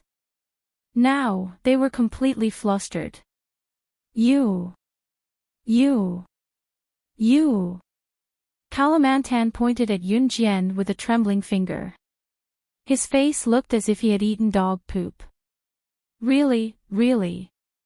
The Kosha mercenaries really have wealth comparable to that of a country. Their military reserves are comparable to that of a powerful country. That is not just a legend. A nation person standing next to Kalamantan was so scared that his lips and teeth were moving up and down, making a slight clattering sound. The reason why the Kosha mercenaries were feared was that in this peaceful country without war, the Kosha mercenaries' assassins and agents could quietly obliterate people. However, on the battlefield, the Kosha mercenaries were nothing to be afraid of. Unless the Kosha mercenaries had a military reserve comparable to that of a powerful country. Now, Yun Jian had directly used her strength to let the An Nation people personally understand the authenticity of the legend. Retreat! Retreat! Retreat! The Kalamantan people retreated step by step while shouting at the An Nation people around them. As soon as Yun Jian appeared, the leader of this group of 30,000 men was shot in the head by Yun Jian. Kalamantan was the only one who could give orders now. Do you think you can still escape? Kalamantan ordered his men to abandon Yu Xiaoluo and a group of beaten Special Forces soldiers and was about to escape. Right in front of Zhang Hang, Dan Zhengyu, Lu Yingyue, Captain Fan, and the others who were dumbfounded, Yun Jian leaped easily from the 10-meter-high roof to the ground. After landing, she didn't even need to stabilize her footsteps. She raised her eyes and looked at Kalamantan's group from the corner of her eyes as she walked over with chilling footsteps. What do you mean by that? Kalamantan's heart tightened fiercely. He involuntarily took a big step back and asked Yun Jian. Although the surrounding area had been razed to the ground, there were still 30,000 people under him. Even if the surrounding high-rise buildings had all collapsed, the 30,000 people of N Nation couldn't all be in the high-rise buildings. There should be at least 20,000 people left. Literally. Yun Jian's lips curled into a faint smile that sent chills down one's spine. Everyone was surprised and puzzled by the meaning of Yun Jian's words. Kalamantan also frowned and was about to speak. Boom, boom, boom. Boom. A series of loud explosions that could shatter one's eardrums rang out again. In less than 3 minutes, a few N Nation people who were struggling to escape with the wounded ran to Kalamantan. With their eyes wide open, they looked as if they had just escaped death and shouted in front of everyone, "A group of people who came from nowhere attacked us with the world's most advanced weapons. Our 30,000 people. All of them were buried in the sea of fire in an instant." Chapter 2553. The 30,000 people who died in the fire were the ones who bullied women on the street, killed strong men from Z country, and kicked their heads around like basketballs. This group of crazy people who didn't need any sympathy or pity were the scum of society. What? 30,000 people all died in the fire in an instant. The first to react and shout was not Kalamantan, who was the leader of the 30,000 people from N country, but Zhang Hang. Captain Fan was startled by Zhang Hang's exclamation. Zhang Hang was a Special Forces soldier who came to support. Captain Fan knew Zhang Hang. So Captain Fan instinctively thought that Zhang Hang had brought reinforcements to save them. In spite of it, Zhang Hang's next words, pointing at Yun Jian, stunned Captain Fan and the rest of them. She had only sent 109 people. But these 109 people actually wiped out 30,000 people from N country. There were only 109 people, and no large-scale reinforcements. These 109 people wiped out 30,000 people from N country. This. Captain Fan's face froze. Even the people he brought with him were dumbfounded.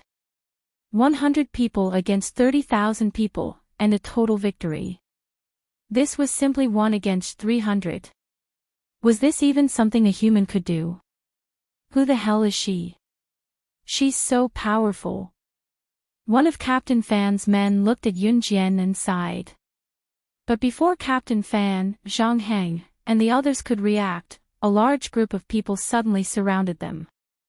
One of them, a woman with an alluring figure who was dressed similarly to Yun Jian, walked over. 006, your team is not bad. These 109 people have been trained well by you. It's effortless to command them. Why don't you name a price and let me adopt your 109 people? The person who came was none other than Shinji. At this moment, Shinji raised her hand. Her slender hand brushed her long hair behind her ear. Like a graceful Buddha, she stood in front of everyone. Since Shinji had brought Yun Jian's 109 people to the crowd, it meant that other than Kalimantan and the few remaining N-country people, the other 30,000 people had already died in the fire. Even if he didn't die, he would be trapped under a tall building. If no one came to save him, it meant that he was not far from death. Clearly, Yun Jian and Shinji didn't care about Kalimantan and the others at all. Give me all the savings you've accumulated over the years, and I'll consider giving him to you. At that moment, Yun Jian walked toward Shinji. She narrowed her eyes and spoke softly. You're too greedy. I don't want it anymore. Just wash your neck and wait for me to kill you. Shinji clicked her tongue. After that, she curled her lips and turned to leave. Quick! Hurry up and organize the refugees to leave. Captain Fan was very smart. Seeing this, he turned around and hurriedly ordered his men standing behind him. Yes. Captain. Captain Fan's men were overjoyed, and with the fastest speed in their lives, they turned around and ran towards the 10,000 refugees. Originally, in a few days, a large number of Z country special forces would come to the rescue. But now that Yun Jian's men had solved this problem, it could be considered a great achievement. Otherwise, who knew how many innocent people and the special forces who had come to support N-country would have lost their lives here. Kalimantan saw Shinji turn around and leave. He moved his feet lightly, wanting to take the opportunity to retreat. But just as Shinji turned around and walked away, she suddenly raised her hand and pointed the gun she had prepared at Kalimantan and the few remaining N-country people. Bang! Bang! Bang! Gunshots rang out. By the time everyone reacted, Shinji had already killed all the N-country people. She put away her gun and looked at Yun Jian. 006, I helped you solve your last problem. You owe me a favor. I'll pay with your life in the future. Calm. Wonderful Book House. Chapter 2554. Translator, Endless Fantasy Translation Editor, Endless Fantasy Translation Translator, Endless Fantasy Translation Editor, Endless Fantasy Translation. Yun Jian's lips curled into a smile as she replied to Shinji, that depends on whether you're alive to take it. Shinji wiped her pistol with a hand, as if she did not use it to kill Kalimantan and his men. She turned to wave at Yun Jian and left after a while. Yun Jian didn't even bat an eye at the death of Kalimantan and the others. Any normal girl would have been scared by such a scene. Yun Jian wasn't a normal girl, but as a Special Forces soldier, she wasn't shocked by Shinji's actions at all. It was as if they were used to death. Zhang Heng, Captain Fan and the others couldn't help but look at Yun Jian. You? Who are you? It was Captain Fan who asked Yun Jian in shock. She could even order the kosher mercenaries. Who was she? And that woman just now, what was her relationship with her? You can go now. Yun Jian didn't reply to Captain Fan immediately. Instead, she spoke to the 109 kosher mercenaries. In less than a minute, all 109 of them disappeared without a trace. Yun Jian took out a forged contract from her pocket, crumpled it into a ball and threw it in front of Captain Fan. Captain Fan was no slouch as he caught the ball of paper that Yun Jian tossed over with a raise of his hand. He opened the ball of paper and read it. So you hired the Kosha mercenaries. You even used the name of the Kosha mercenaries, no wonder. After reading the forged contract, Captain Fan heaved a sigh of relief. But those 109 people should be the elites of the Kosha mercenaries. How much did you spend to hire them? I'll reimburse you later. Captain Fan asked Yun Jian. Captain Fan, Zhang Hang and the others were waiting for reinforcements to arrive in a few days and then save the refugees in one go. This way, sacrifices were inevitable. Now that Yun Jian had intervened, the number of sacrifices would be greatly reduced. This was a good thing for Captain Fan, Zhang Hang, and Z country. No need. Yun Jian didn't say anything else. She pursed her red lips and left the place first. Looking at Yun Jian's receding figure, Yu Xiaoluo, who was lying on the ground and almost breathed his last due to the An nation's torture, slowly closed his heavy eyes. Yu Xiaoluo's legs had been broken during the few days he had been captured by the An nation people. The An nation people had burned his skin to a crisp, and the flesh beneath his skin could be seen clearly. Yu Xiaoluo had also been subjected to many inhumane tortures over the past few days. Seeing Yun Jian's figure, Yu Xiaoluo, who had fainted, remembered the look on Yun Jian's face a few years when she said she owed a favor. He had thought that Yun Jian was just saying it for the sake of it. He didn't expect that she really. The refugees were finally rescued, and Yun Jian returned to Z country first. Gu Junjian was worried about Yu Xiaoluo, so he stayed behind to look after him. The days passed quickly, and in the blink of an eye, it was the day before Yun Jian and Si's engagement party. The day before the engagement party, Yun Jian went to Hubble Island. This was a gorgeous pink beach made up of pink granules.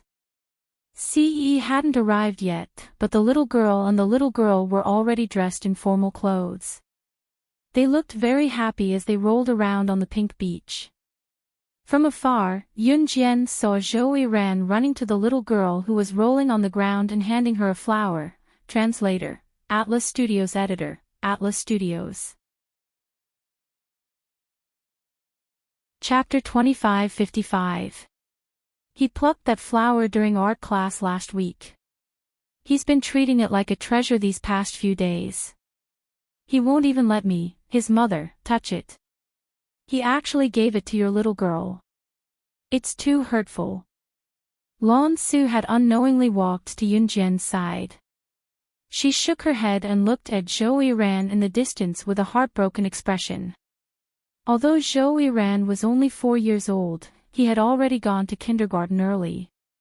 He was very smart and understood at once. That flower looked like a real flower. When Yun Jian looked at the flower that Zhou Yiran handed to the little girl from a distance, she thought it was a real flower at first glance. After all, they were surrounded by the sea. There were many coconut trees by the sea, and there were no flowers around to pluck. Don't be sad. Yun Jian sat on a rocking chair on the beach, pursing her red lips and smiling. Lan Su thought that Yun Jian was going to say a few words of comfort. But Yun Jian's next sentence almost made Lan Su go crazy. You'll be even sadder in the future. In the distance, the little girl and the little guy were crawling on the pink beach. The little girl and the little guy were very sensible. Both of them knew that they couldn't run too far, let alone get close to the beach. At this moment, Zhou Yiran suddenly walked over and handed the little girl a flower. When the little guy saw it, he fiercely yelled at Zhou Yiran and reached out to snatch the flower.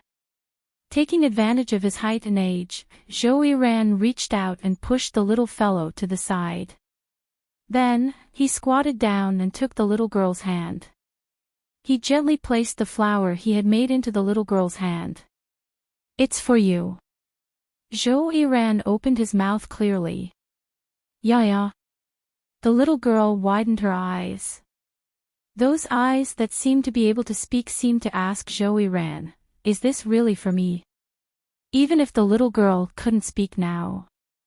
When Zhou Ran saw this, as if he could talk to the little girl, he nodded and said, "It's for you. Since you took my flower, you can only be my bride in the future." The little girl suddenly giggled. She didn't know what a bride was either.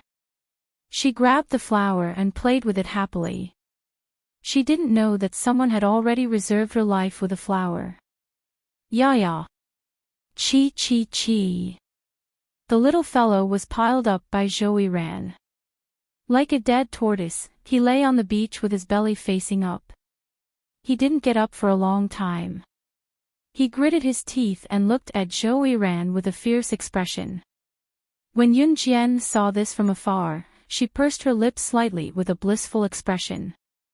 At 7:00 in the evening, Qin Yiru organized a barbecue at the beach. The next day was the engagement banquet. Almost everyone had arrived. Everyone suggested that since they had nothing to do at night, they might as well hold a barbecue party here.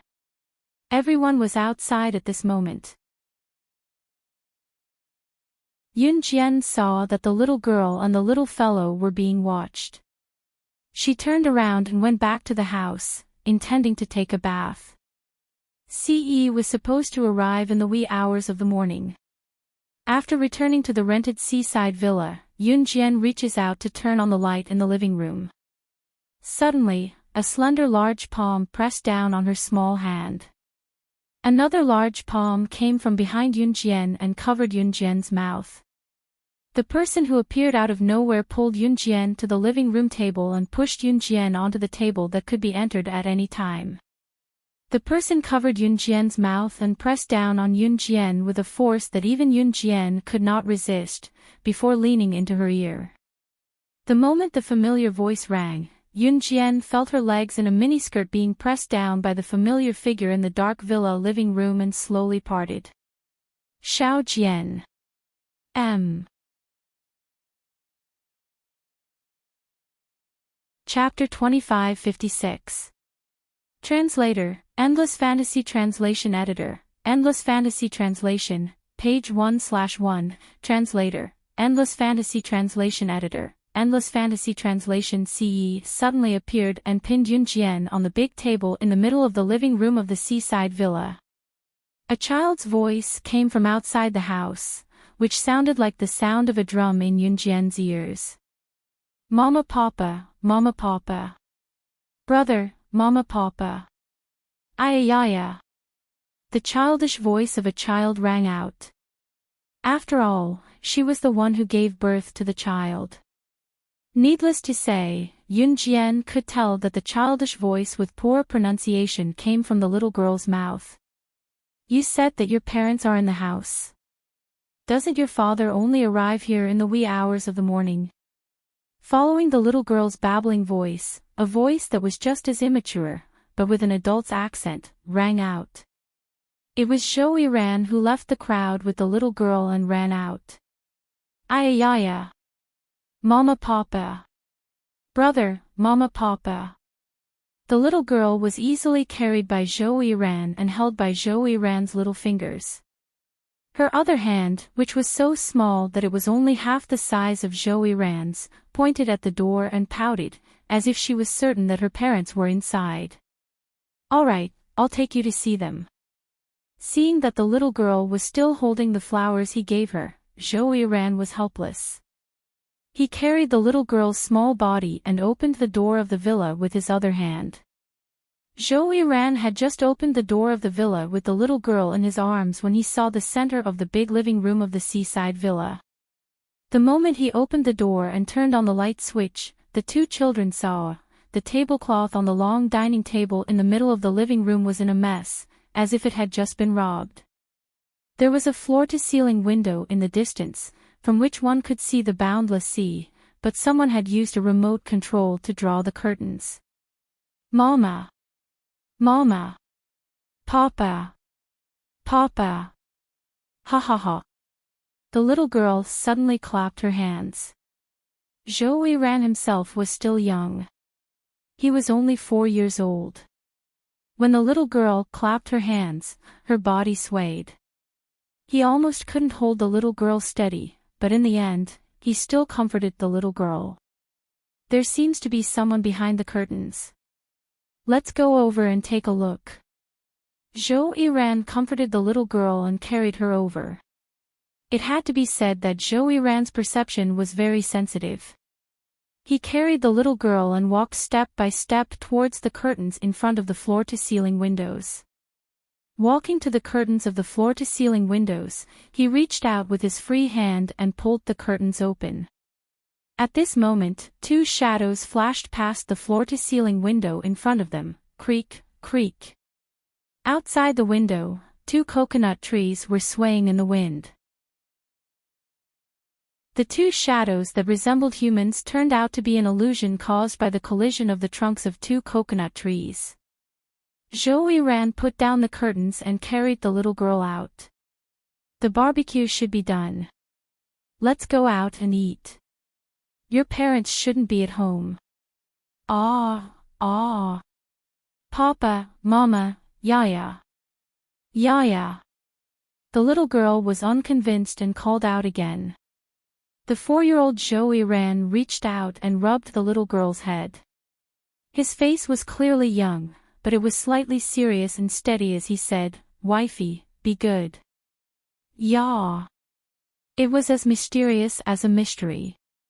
When the little girl heard Zhou Yiran's words, she was originally noisy, but now, she really stopped making a fuss. Not long after, Zhou Yiran brought the little girl and left this place. Not long after Zhou Yiran left, Ce, who was hugging Yunjian and hiding outside the floor-to-ceiling window, lowered her eyes and looked gloomy.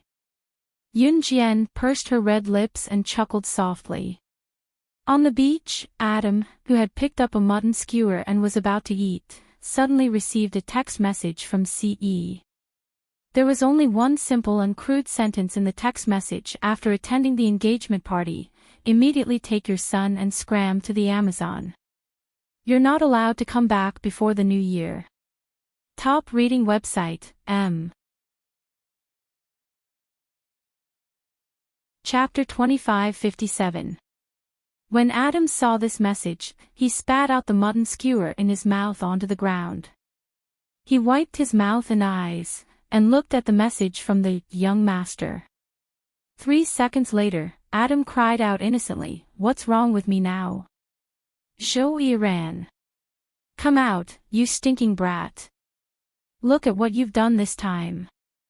"He just carried Yuan out to play," Lan Su suddenly said as she took a bite of the barbecued sausage and crossed her slender legs.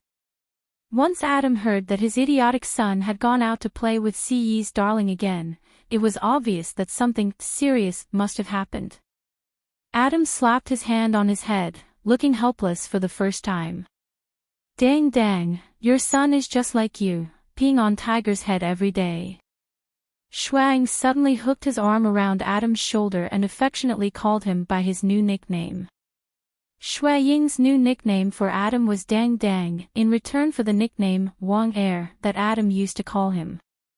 "Scram, scram, scram. Brother Wang Air." Adam slapped Shui Ying's hand away from his shoulder and said angrily.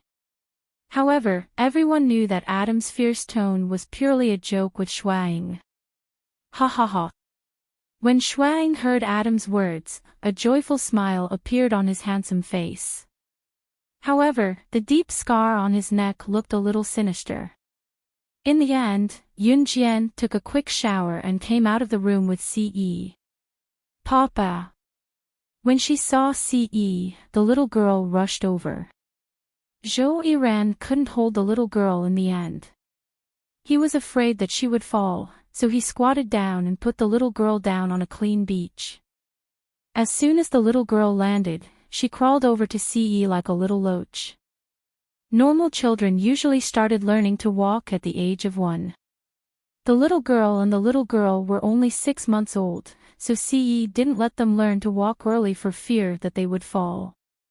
However, the little girl could already stand up by holding onto the stairs and railings.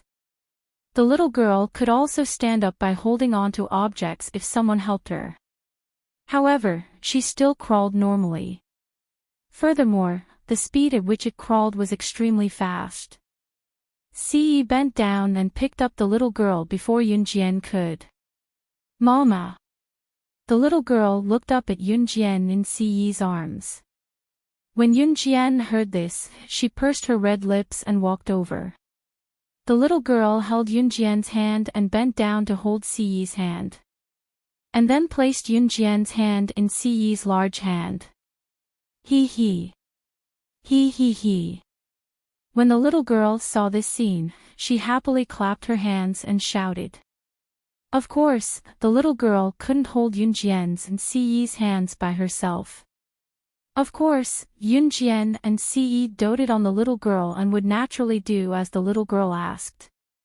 This little girl has turned into a spirit. Ha! Speaking of which, young master, please forgive me. Sending me to the Amazon or something like that, or... Adam walked over and laughed out loud. However, just as Adam said this, he was frightened by Ce's sidelong glance. Cough! Rascal, come with me.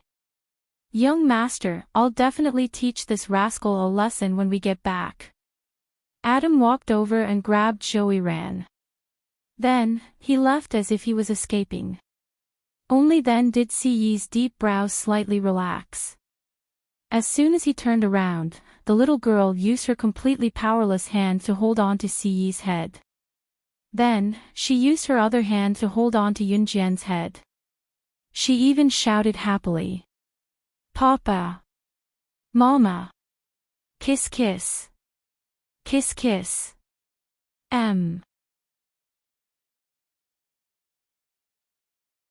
Chapter 2558. Translator, Endless Fantasy Translation Editor, Endless Fantasy Translation. Qin Yiru's mother called her old friend, page 1/1, the little girl used all her strength to knock Ce's head against Yunjian's head. Yunjian's face was flushed red. Qin Yiru, Gu Junjian, Shuang, Lin Wei, Mo Xin, Luo Mei, Lan Su, and everyone else were standing around them. Moreover, the people around them were all looking at them. When Qin Yiru saw this scene, she suddenly remembered that not long ago, the little girl had held a photo of the family of 4 with Yunjian, Ce, and the little girl. In the photo, Yunjian and Ce were folded so that they were kissing. She was really a mischievous child. She knew everything. Who was the one who taught him that? Seeing this scene, even Qin Yiru was a little shy. Qin Yiru hurried over, clapped her hands, and coaxed the little girl in a coaxing voice, Yuan Yuan, come, Granny will carry you. Your brothers have all gone to the beach to ride the waves. Granny will take you to play with them. Come, no. Kiss kiss. Kiss kiss. Sob sob sob. Papa, Mama, kiss kiss. I want a kiss. The little girl spoke in a voice that was not very accurate, as if she understood Qin Yiru's words. She shook her head violently, as if she was going to cry if she did not listen to her. The little girl's request was really too embarrassing. Yunjian really did not know whether to move or not to move. Just when everyone thought that Ce would reject the little girl's request and throw the crying little girl into Qin Yiru's arms as usual, Qin Yiru carried her away. Ce carried the little girl with one hand, and pressed the back of Yunjian's head with the other hand in front of everyone. He bent down and kissed her seductive little mouth. This scene happened very suddenly. Everyone was stunned. When they came to their senses, they all screamed, "Oh!" He kissed her. He actually kissed her in front of everyone. Young master. Young mistress. Young master. Young mistress.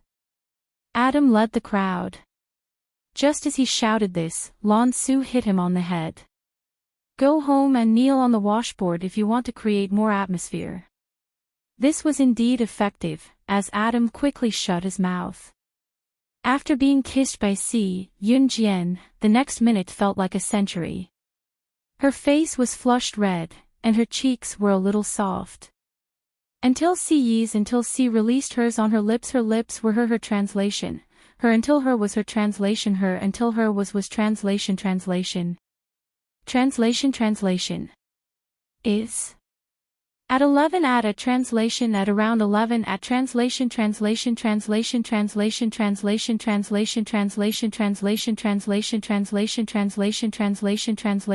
on as translation in buses at. It was Imo Bufan and the others from the Martial Arts Society, Xinjiang towns Lu Fian, Chen Sini, Zhang Xiaofeng, Ling Yichen, the remaining 6 members of Team Monarch, Tier X Squad, Most Awesome Squad, and Captain Lu Qing were all here. As for the Kosha mercenaries, they were not here yet. The Kosha mercenaries had the ability to find their way here. Those who were close to Yunjian usually took the bus that Yunjian invited and were brought here directly. Muing isn't here. Yunjian asked Team Monarch's Chu Ning after scanning the area and not seeing Muing. Back in high school, Muing met her in Min City Military Academy, so Team Monarch's Chu Ning also knew Muing. I went to look for her. She said she'll come tomorrow morning, said Chu Ning. Hearing this, Yunjian did not have any other suspicions. The group followed Yunjian into the luxurious holiday villa that could accommodate a few hundred people. Among those who came were Xinjiang town's Qin Yiru's relatives. As Qin Yiru's mother, Zhang Meihua naturally came second. Just as they got out of the car, Zhang Meihua pulled Qin Yiru aside and told Qin Yiru, Mom called some old friends over today. You have to cooperate and not embarrass Mom in front of everyone. Translator, Endless Fantasy Translation Editor, Endless Fantasy Translation.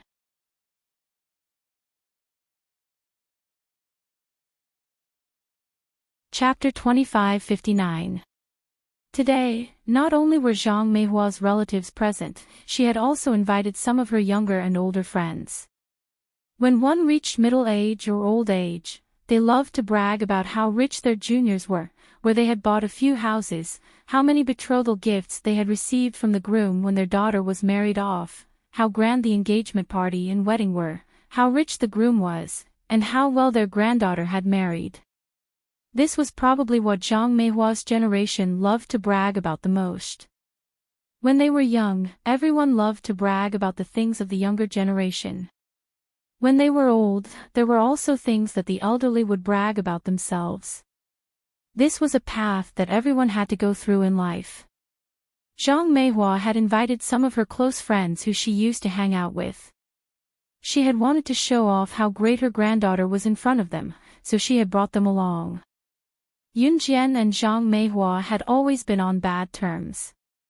Of course, it was Qin Yiru who had arranged for Zhang Meihua to be present. Yunjian would not force Qin Yiru to do anything, nor would she bother with Zhang Meihua. Qin Yiru could only nod helplessly at her mother's request. Everyone entered the house. Everyone gathered in the living room of this super luxurious seaside villa. Qin Yiru had prepared tea leaves to brew tea for the guests. At first, the group of old friends that Zhang Meihua had brought along were still praising Qin Yiru for giving birth to a good daughter. As the group of old women asked, they asked about Siyi's parents. Qin Yiru did not know nor had she met Siyi's parents, so she could only shake her head. Oh my, they're about to get married. Yiru, haven't you seen how the other party's parents look like? An old woman who was about 1.79 meters tall and slightly plump, but did not look fat because of her height, raised her voice as if she had picked on a bone. Zhang Meihua's family background, this group of old women had all heard Zhang Meihua's exaggerated boasting. Naturally, they were extremely envious. However, the other party was rich. Other than congratulating them verbally, the group of old women were secretly upset and wanted to pick on them when they spoke. Qin Yiru shook her head when she heard the old woman's words. No. What about the betrothal gifts? They're already engaged. When they get married, how much will the betrothal gifts be? The old woman who was 179 meters tall asked again after hearing Qin Yiru's words. After that, the old woman paused. Without waiting for Qin Yiru's reply, she continued, Yiru, your daughter is the director of new cruise. She's filthy rich. Without a betrothal gift worth tens of millions, I'd like to see who can marry your daughter. In this day and age, it's not enough just to be good-looking. In the future, the woman will earn money while the man relies on his looks.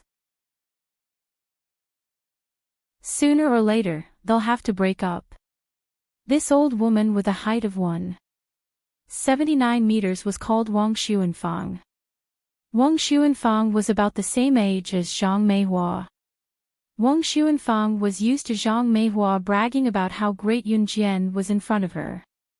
Now that she had picked a bone, thinking that Ce was marrying into the family and Yun Jian was marrying into Ce's family, she exaggerated. To put it bluntly, she was mocking Ce for being poor and penniless.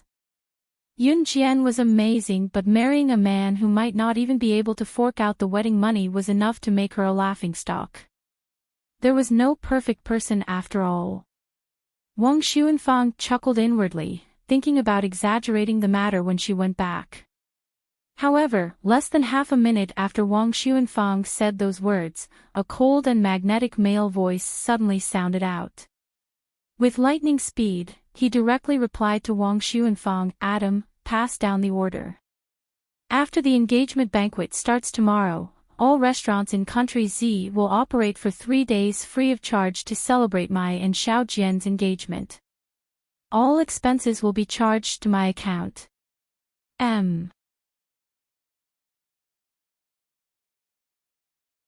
Chapter 2560. Translator, Endless Fantasy Translation Editor, Endless Fantasy Translation. All his money to her. Page 1/1. The magnetic male voice rang out suddenly. Other than Wang Xuanfang, the other old ladies sitting in the living room of the luxurious holiday villa were chatting with each other in delight before a sumptuous feast. Not all the old ladies from Xinjiang town were chatting with Qin Yiru. It had been a long time since they had gathered together. In accordance with the nature of old women who loved to gossip, they were sitting around, drinking tea and talking boastfully. Of course, it was only a few days after the end of the year. The old ladies were bragging about their son and daughter's last year's income, as well as their grandson and granddaughter's academic results and results in their final exams. Wang Xuanfang had thought that no one was listening to her, so she spoke to Qin Yiru in a tone that she thought was considerate of Yun Jian.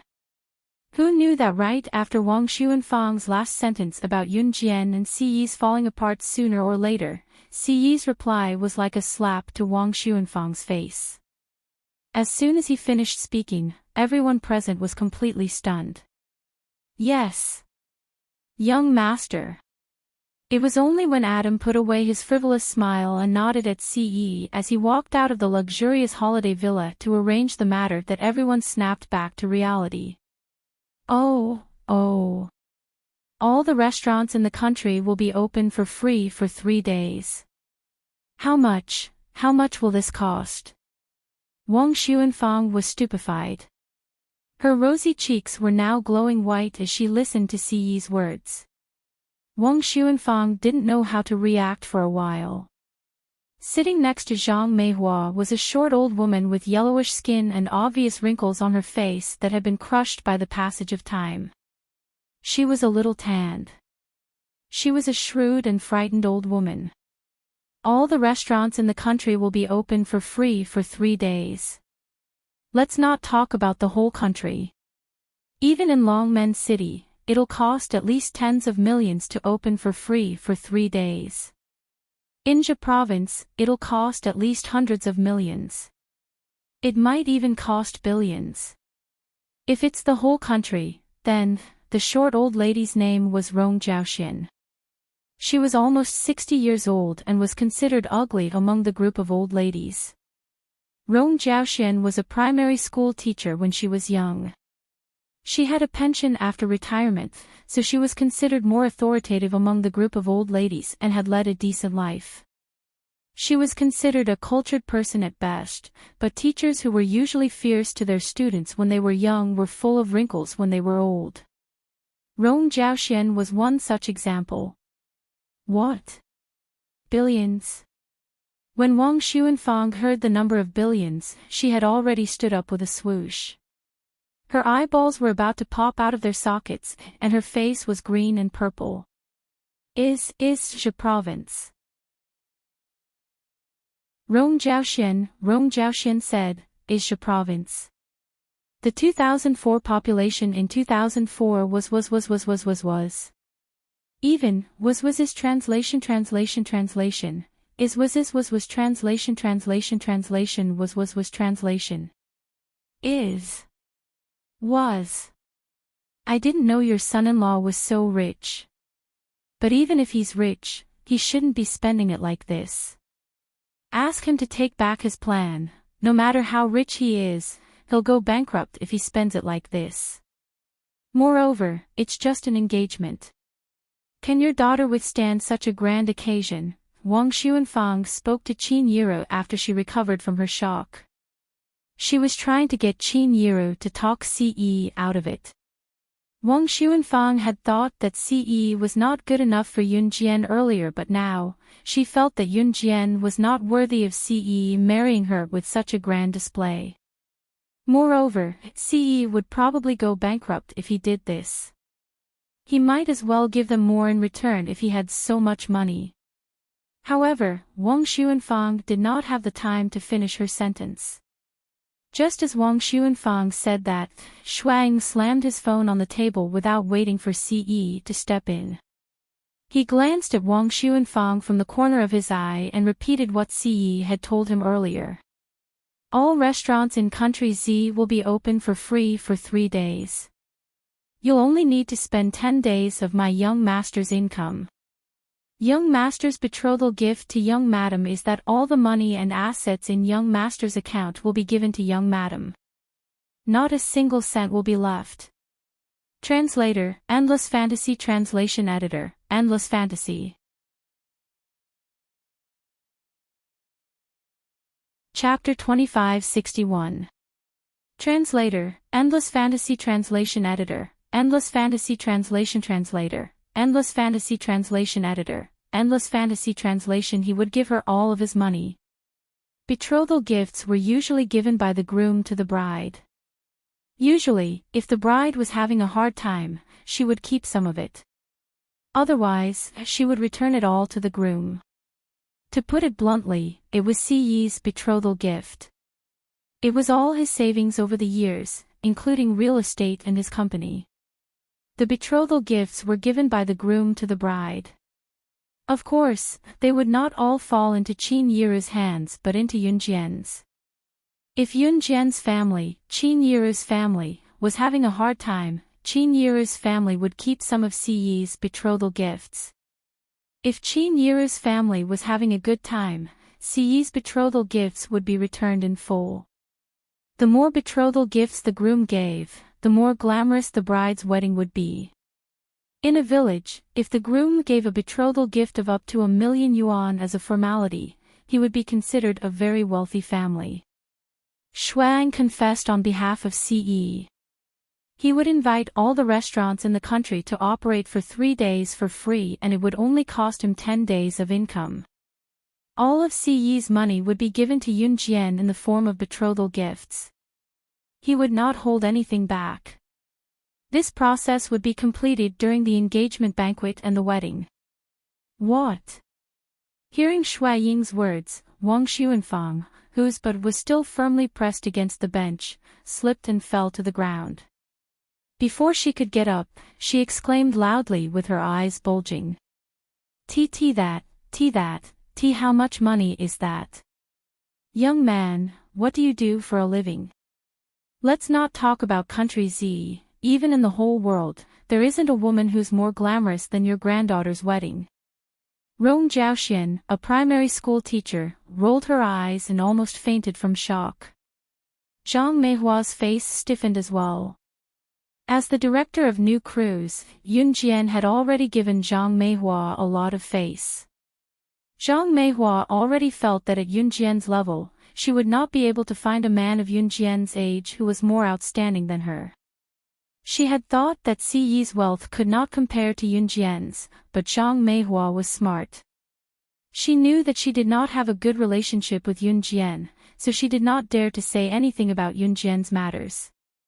Who would have thought that Si Yi's wealth had reached the pinnacle of perfection? Moreover, such a rich, powerful, handsome man was willing to give all of his wealth to Yun Jian.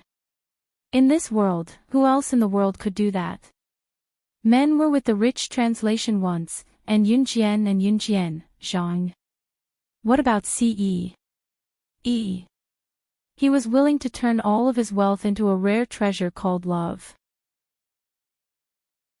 He would rather turn from the richest man in the world to a poor man with nothing in his pockets to give her that rare treasure called love. The group of old women present had lived for nearly a lifetime. They were used to seeing couples break up.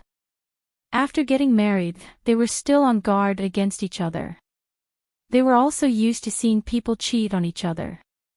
In the end, they would break up and even see each other as mortal enemies. However, they had never seen a young man like Si Yi. He did not say, "I love you," to Yun Jian in front of everyone from the beginning to the end, nor did he show excitement at the engagement banquet and wedding that outsiders could see even if they did not want to see it, unlike other young people. However, he was willing to give Yun Jian the wealth that others could not or could not afford. He did not even bat an eyelid. There was no lack of rich men in the world, but a man like Si Yi, who could give all of his wealth to Yun Jian when he already had it all, was a rare treasure in the world.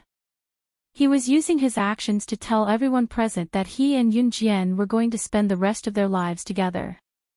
A pair for the rest of their lives. Never to leave. Translator, Atlas Studios Editor, Atlas Studios.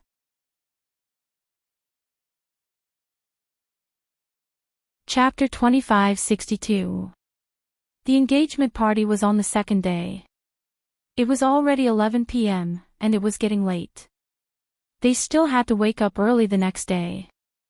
Yun Jian and Si Yi, as well as most of the guests of the engagement party, had gone to bed early. The stars filled the sky, as if signaling the end of the old era and the beginning of a new era. Huff. Huff. Huff. It was a different kind of night. Si Luo was holding a heart-shaped wooden stick used for blowing bubbles. She dipped the stick in the bubble solution and blew bubbles at the stars and moon in the sky. "It's so cold outside. What are you doing here?" Shuang walked out and saw Si Luo sitting alone outside, blowing bubbles with a wooden stick that he had made. He walked over and grabbed Si Luo's arm, wanting to bring him into the house. "I miss home. I want to go home." Si Luo, who was usually weak, used her other hand to push Shui Ying's hand away as she spoke expressionlessly. However, her pouting lips made Shui Ying's heart skip a beat. Si Luo had never mentioned her home. Shuang had never asked about it either. Seeing Si Luo's upset expression, Shuang reached out to hold her hand. "Then I'll bring you home." "Not our home. It's my home. I want to go home. Sister Yun Jian and the rest are so happy. I'm really happy for Sister Yun Jian, but I want to go home. I want to go home where Daddy and Mommy are still around. But why is it so hard? Why was I so disobedient when I was young? If I knew that I would never see them again, I would definitely be obedient. I would definitely be very obedient." This time, Si Luo did not let go of Shui Ying's hand. She slowly squatted down and hugged her head. When he first met Si Luo, she was very innocent. However, her innocence was just to cover up the fear and dread in her heart. When I was 13, Daddy's business enemies came knocking on our door. They hired assassins to kill our entire family. I was stuffed under the bed by Mommy. I didn't dare to make a sound. I just watched as my family fell into a pool of blood. I was disobedient when I was young. When I was 6 or 7, life at home wasn't so good. Back then, Daddy and Mommy would wake up before 3 in the morning so that they could eat every day. They went out to sell newspapers and pick up trash. Life at home was too hard. I didn't know how to behave. My family's expenses were not enough to buy me a doll, so Daddy went out to sell blood and bought me a doll. I was so happy back then. After that, Daddy's business and business. I've always thought that Daddy and Mommy Daddy and Mommy Daddy and Mommy Daddy and Mommy. At this point, Si Luo's body trembled violently. She paused for 2 seconds before continuing. When I saw Sister Yun Jian and Mommy Daddy and Mommy Daddy and Mommy Daddy and Mommy Daddy and Mommy Daddy and Mommy Daddy and Mommy Daddy were so happy. But now, even looking at them and talking to them is a luxury. I really regret it. Si Luo's innocence was half an act. That was because she had to use her innocence to protect herself.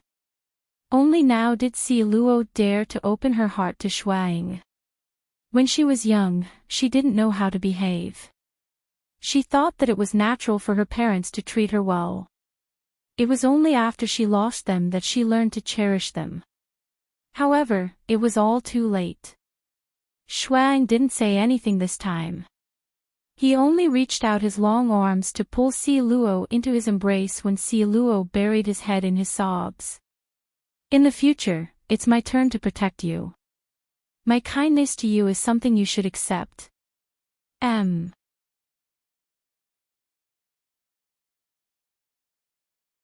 Chapter 2563. Shui Ying's last sentence brought tears to Si Luo's eyes. She had always felt guilty about it. Her parents' death was irreversible. But she regretted it. She regretted not being sensible when she was young. She regretted not being as obedient and sensible as she could have been when her parents were still alive. But life was like that. Once you missed it, even the richest person in the world would not be able to buy back the lost past.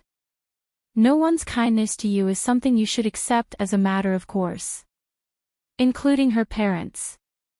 That was why Si Luo had always been living in guilt. She hated herself for not being sensible and being disobedient when her parents were in their most difficult times.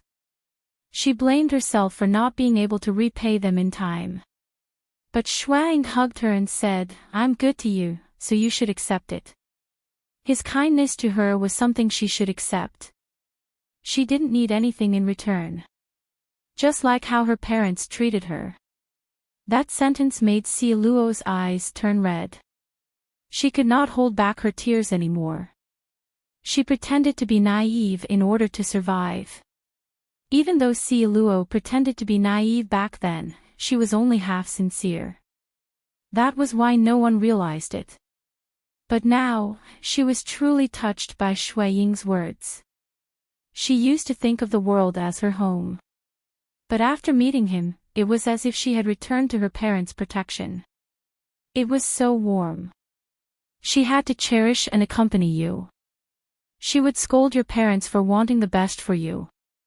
Because when you look back, you might realize that your parents, who had always been protecting you, were no longer around. The engagement banquet was held as usual the next day. There was usually nothing special at an engagement banquet. Friends and family would be invited for a meal and a chat, and that would be it. On this day, the most important thing to mention was that in Country Z, the couplet Ce and Yun Jian, grow old together, appeared on every street and alley in the country. These words appeared on all the trucks on the road, on all the bus billboards in the city, and on all the restaurants in the country. This caused a sensation all over the world. Passers-by and residents all asked what was going on. A national celebration was probably nothing more than this. There was nothing worth mentioning at the engagement banquet. After midnight, the engagement banquet was officially over. Mooing did show up the next day, but she had a worried look on her face. Mad Dragon was nowhere to be seen beside Mooing. Yunjian was a little confused when she saw him during the day. Yunjian suddenly received a text message when the engagement party was just over in the wee hours of the morning. She glanced at the message and walked out. As she walked out, she glanced at Mooing and explained to CE before she hurriedly left. South Africa, Moon City. At a scientific laboratory. After Mad Dragon agreed to the unreasonable request of the perverted doctor's son, the perverted doctor's son tied Mad Dragon to an operating table. The perverted doctor's son held a scalpel and rubbed it until it made a "kacha" sound.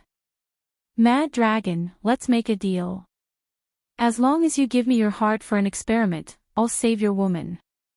I won't go back on my word. The perverted doctor's son looked at Mad Dragon with a sinister expression. As he said that, the scalpel was about to fall on Mad Dragon's heart. Just as the scalpel was about to pierce Mad Dragon's heart, with a bang, the door was kicked open. At the same time, a slender figure broke through the door and entered. At the same time, a butterfly knife stabbed into one of the perverted doctor's son's eyeballs at a speed that couldn't be seen with the naked eye. Tisk! The butterfly knife pierced the eyeball, causing it to detach from his glasses and burst on the spot. The perverted doctor's son took a few steps back and wailed in pain. Ah! Ah! Ah! At that time, the beautiful figure who had just entered swept her gaze across the room, then stared at Mad Dragon. Suddenly, her lips curled up coldly, and she said something that frightened the perverted doctor's son so much that all the cells in his body trembled. Do you know how much money I spent to recruit him? How dare you lay a finger on one of my kosher mercenaries, slaying God's men? How dare you?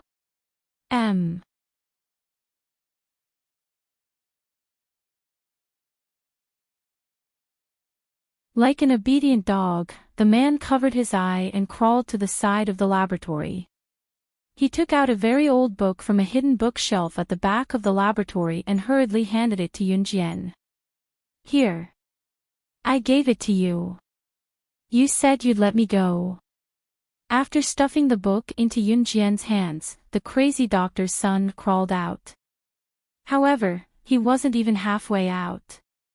Holding the secret manual the man gave her, she spun around abruptly and tossed the butterfly knife with her other hand that was swinging it lightly. With a swoosh, the butterfly knife pierced the man's heart from his back. Ugh! You! Don't! Speak! Believe! Use! The crazy doctor's son turned his head around and shouted with all his might. However, before he could finish, Yunjian was already in front of him. She reached out and pulled out the butterfly knife from the back of the crazy doctor's son. She wiped the blood on the knife with a tissue as if she hadn't done anything. With a red arc, the crazy doctor's son uttered the last words of terror that he would ever hear in his life. I, slaying God, have killed countless people. When have I ever kept my word?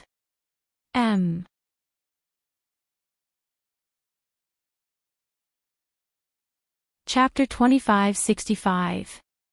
Page 1/1. As soon as Yunjian uttered the last word, the psychopath's son's eyes widened and he fell to the ground. He did not even close his eyes as he stared at Yunjian.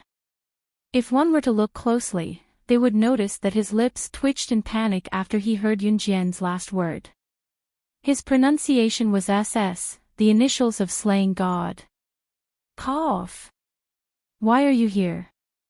Mad Dragon had been stabbed several times.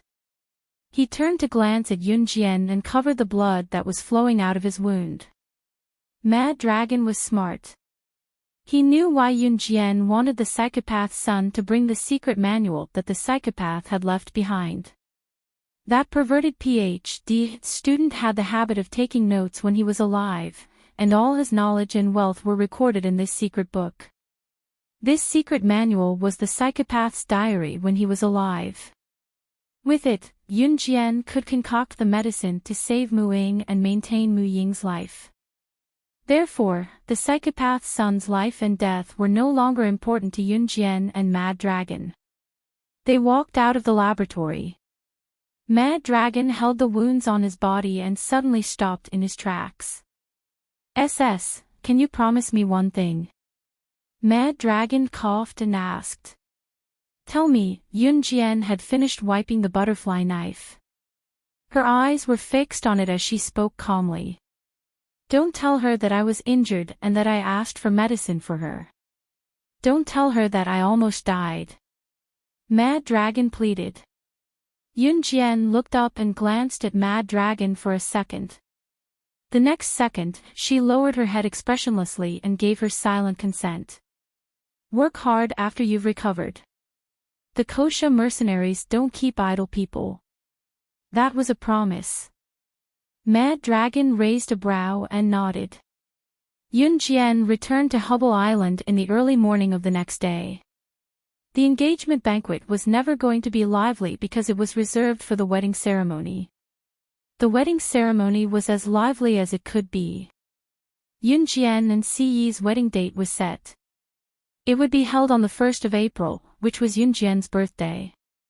That was the day Yun Jian turned 20 years old and could go to the Civil Affairs Bureau with Si Yi to get their marriage certificate. Fortunately, there was still some time before the wedding ceremony. Jian, the guests have gone back. We should pack up and go back to Longmen City. Qin Yiru mentioned the engagement banquet to Yun Jian after it was over. Mom, you go back first. I'll take Xiao Jian on a trip this afternoon.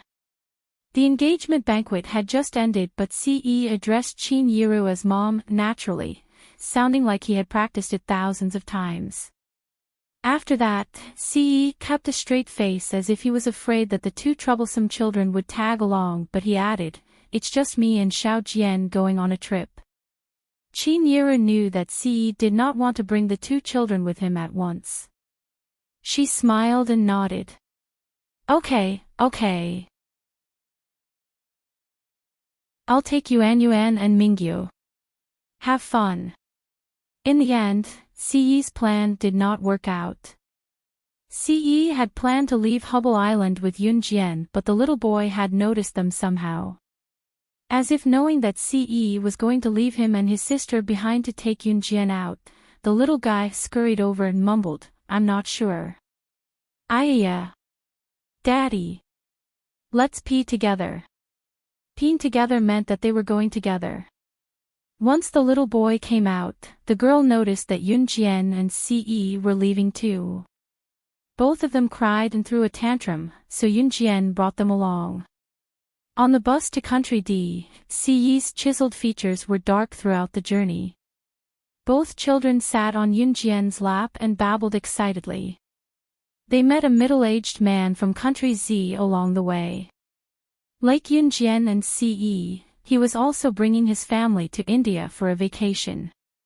Seeing both children sitting on Yun Jian's lap and Si Yi looking glum, the middle-aged man greeted Yun Jian and glanced at Si Yi before telling Yun Jian, "You're both taking care of your children.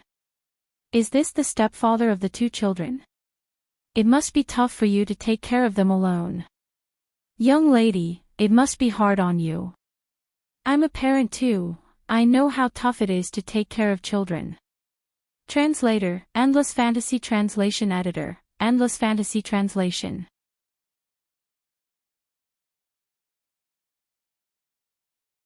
Chapter 2566. The middle-aged man didn't know about the relationship between Si Yi and Yun Jian. Earlier, he had greeted Yun Jian.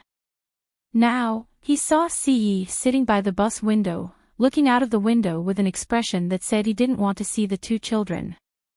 Seeing that there was no expression on his cold face, the middle-aged man automatically assumed that Si Yi was unhappy with the two children's arrival. If he wasn't a stepfather, then what was he? The middle-aged man's name was Lu Jingdong. He was already 38 years old. He was traveling with his wife and 2 children who weren't even 10 years old. It could be said that he doted on his children to the extreme.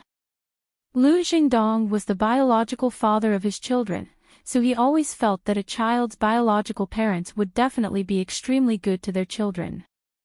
The feeling that Ce gave him made Lu Jingdong think that Ce was the stepfather of the little boy and the little girl.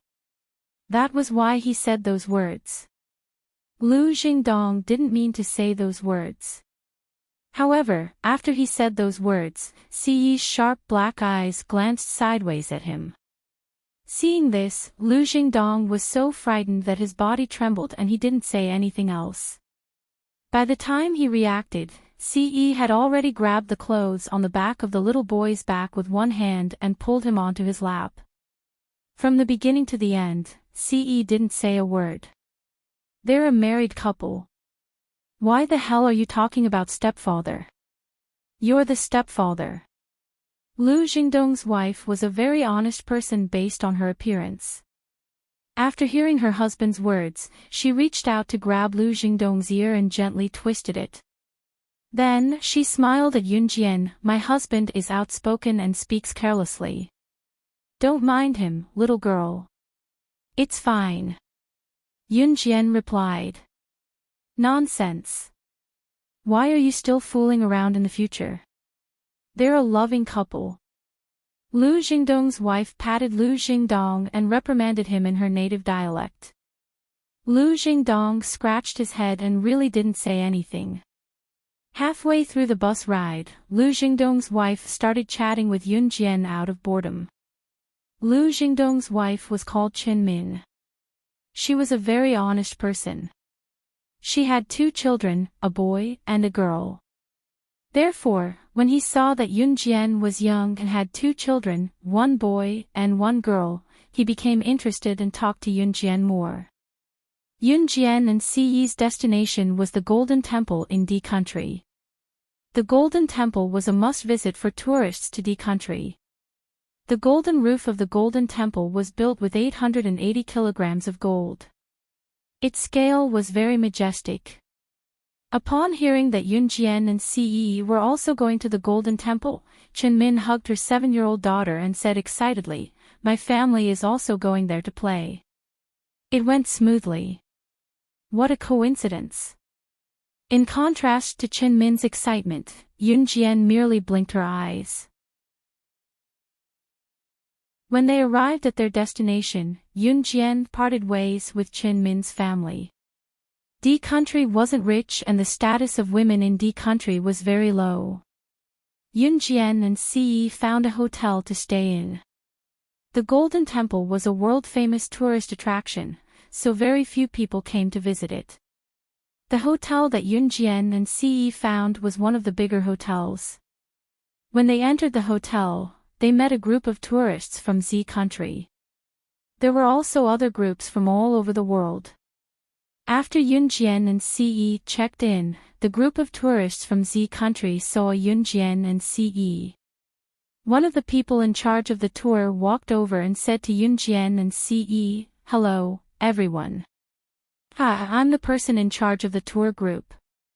Everyone calls me Golden Gold. It's like this. D Country has very few toilets and the status of women is low.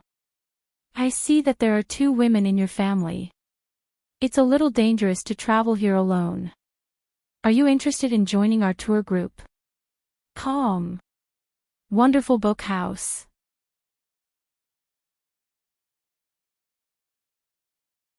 Chapter 2567. Our tour group specializes in tourism activities and has even hired a few bodyguards to protect everyone's safety. After all, who doesn't want to return to their homeland safely and happily? How about it?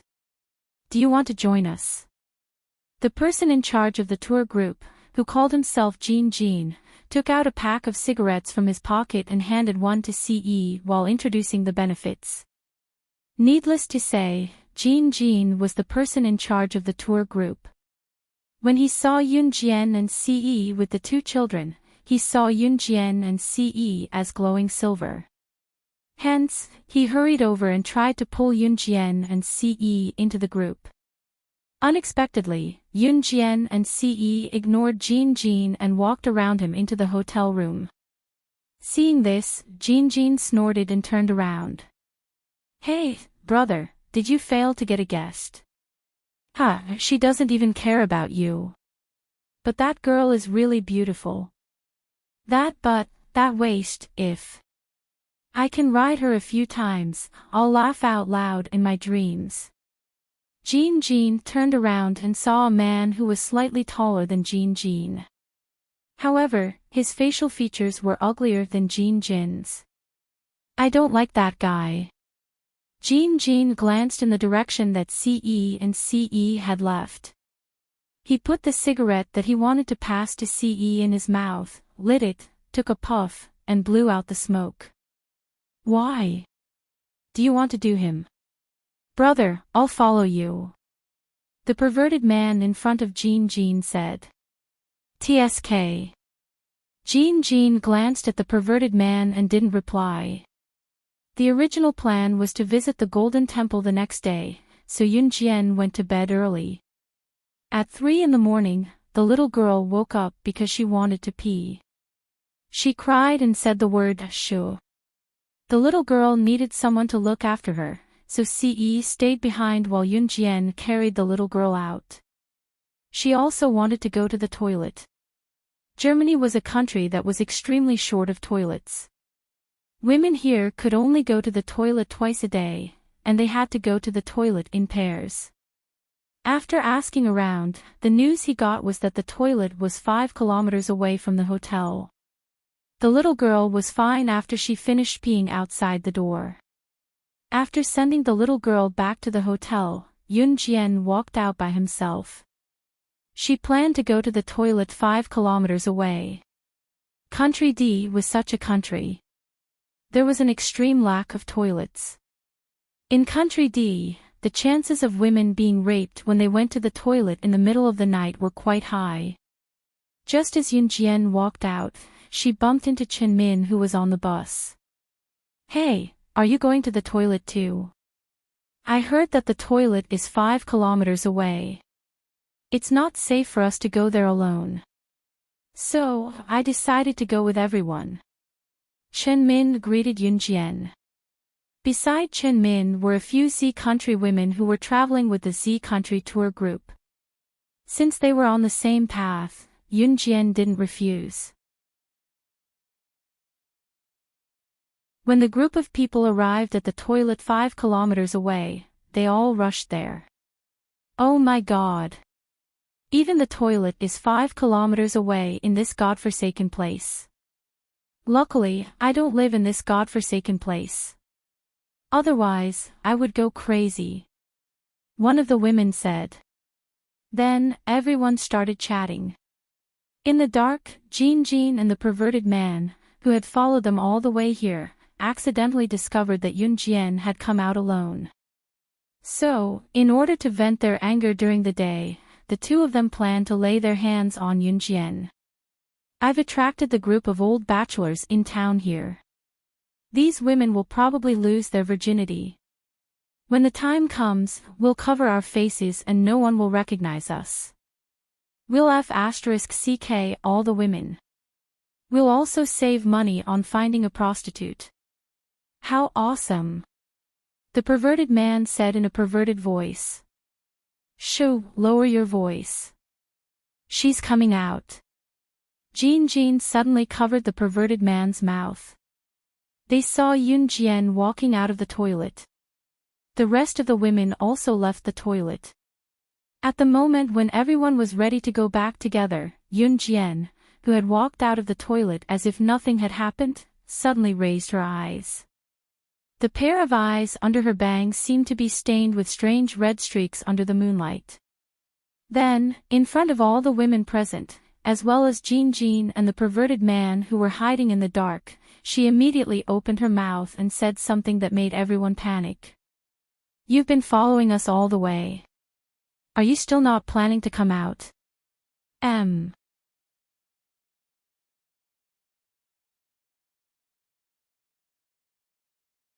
Therefore, after confirming that Yun Jian was deliberately creating a scary atmosphere, everyone present turned their attention to Yun Jian. In the dark, Jin and the wretched man were first stunned when they were discovered. Then, they turned around quietly and wanted to escape. They had originally planned to take advantage of the situation when the group of old bachelors from D country appeared and all the women present were subdued. But they had been discovered. What kind of hearing did that woman have? Jin and the wretched man quietly turned around and prepared to leave. However, just as she and the wretched man were about to leave, all the women began to accuse Yun Jian. Yun Jian, who was standing on the spot, raised her hand slightly, and 3 knives were caught in the gap between her fingers. She didn't even look at them and threw the knife in her hand into the dark. No one saw that in the night, 3 knives were nailed to the thick tree trunk in front of Jin and the wretched man, who were about to escape. It was night, and Jin and the wretched man already felt guilty for doing something bad. At this moment, they suddenly saw 3 knives flying past them and stabbing into the tree trunk. The knives that suddenly appeared were like ghosts. Under everyone's gaze, the 2 of them were so scared that they screamed and rolled to where Yun Jian and the others were. As they crawled and rolled, they shouted, F***CK, ghost, ghost. Ghost. What the hell? Ghost.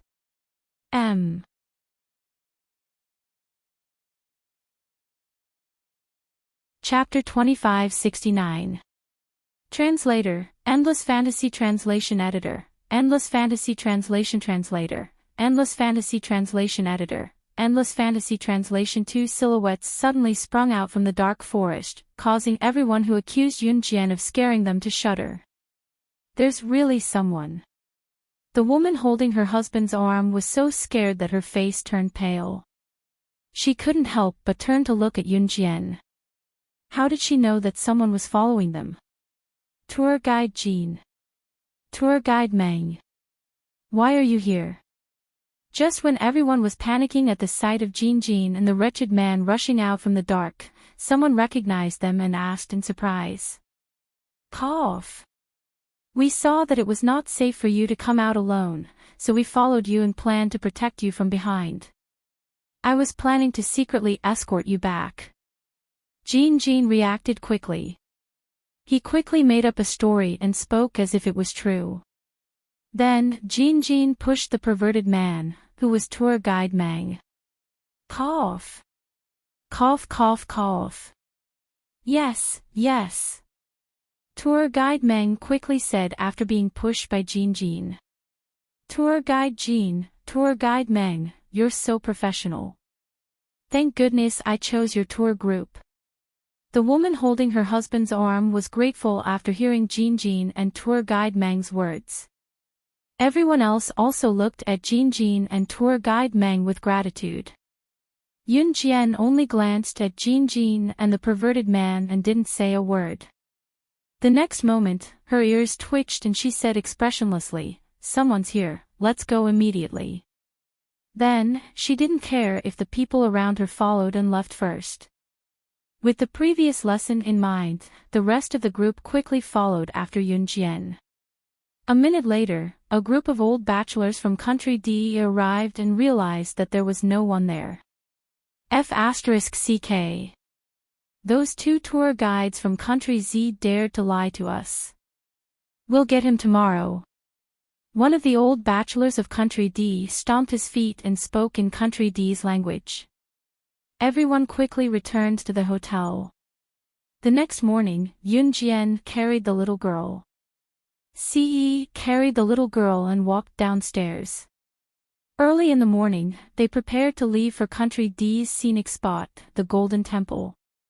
Just as they went downstairs, they met the tour group.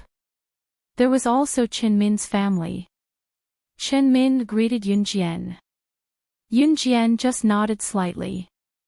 As soon as they walked out of the hotel, the little guy clenched his fists and made a few sound.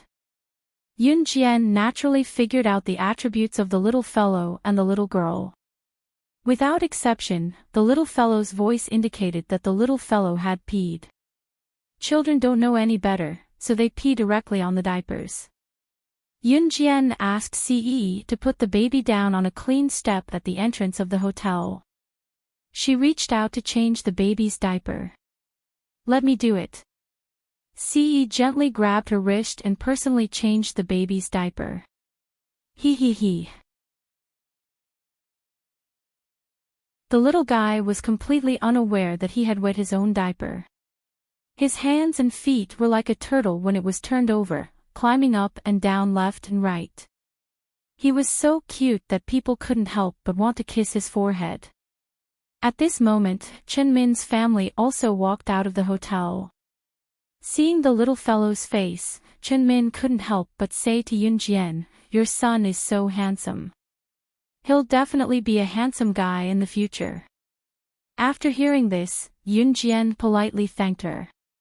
At this moment, Ce had already rudely removed the baby's diaper. He took a new one and skillfully changed the baby's diaper.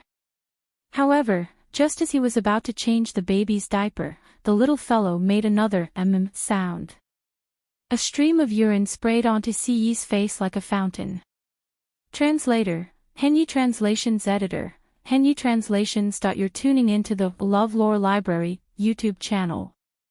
We're so grateful for your support, and don't forget to subscribe to join us on this incredible journey through captivating stories. Your generosity through donations truly makes a world of difference, as it's the primary source of revenue that allows me to expand and enhance this channel for you. Thank you from the bottom of my heart for being a part of this adventure.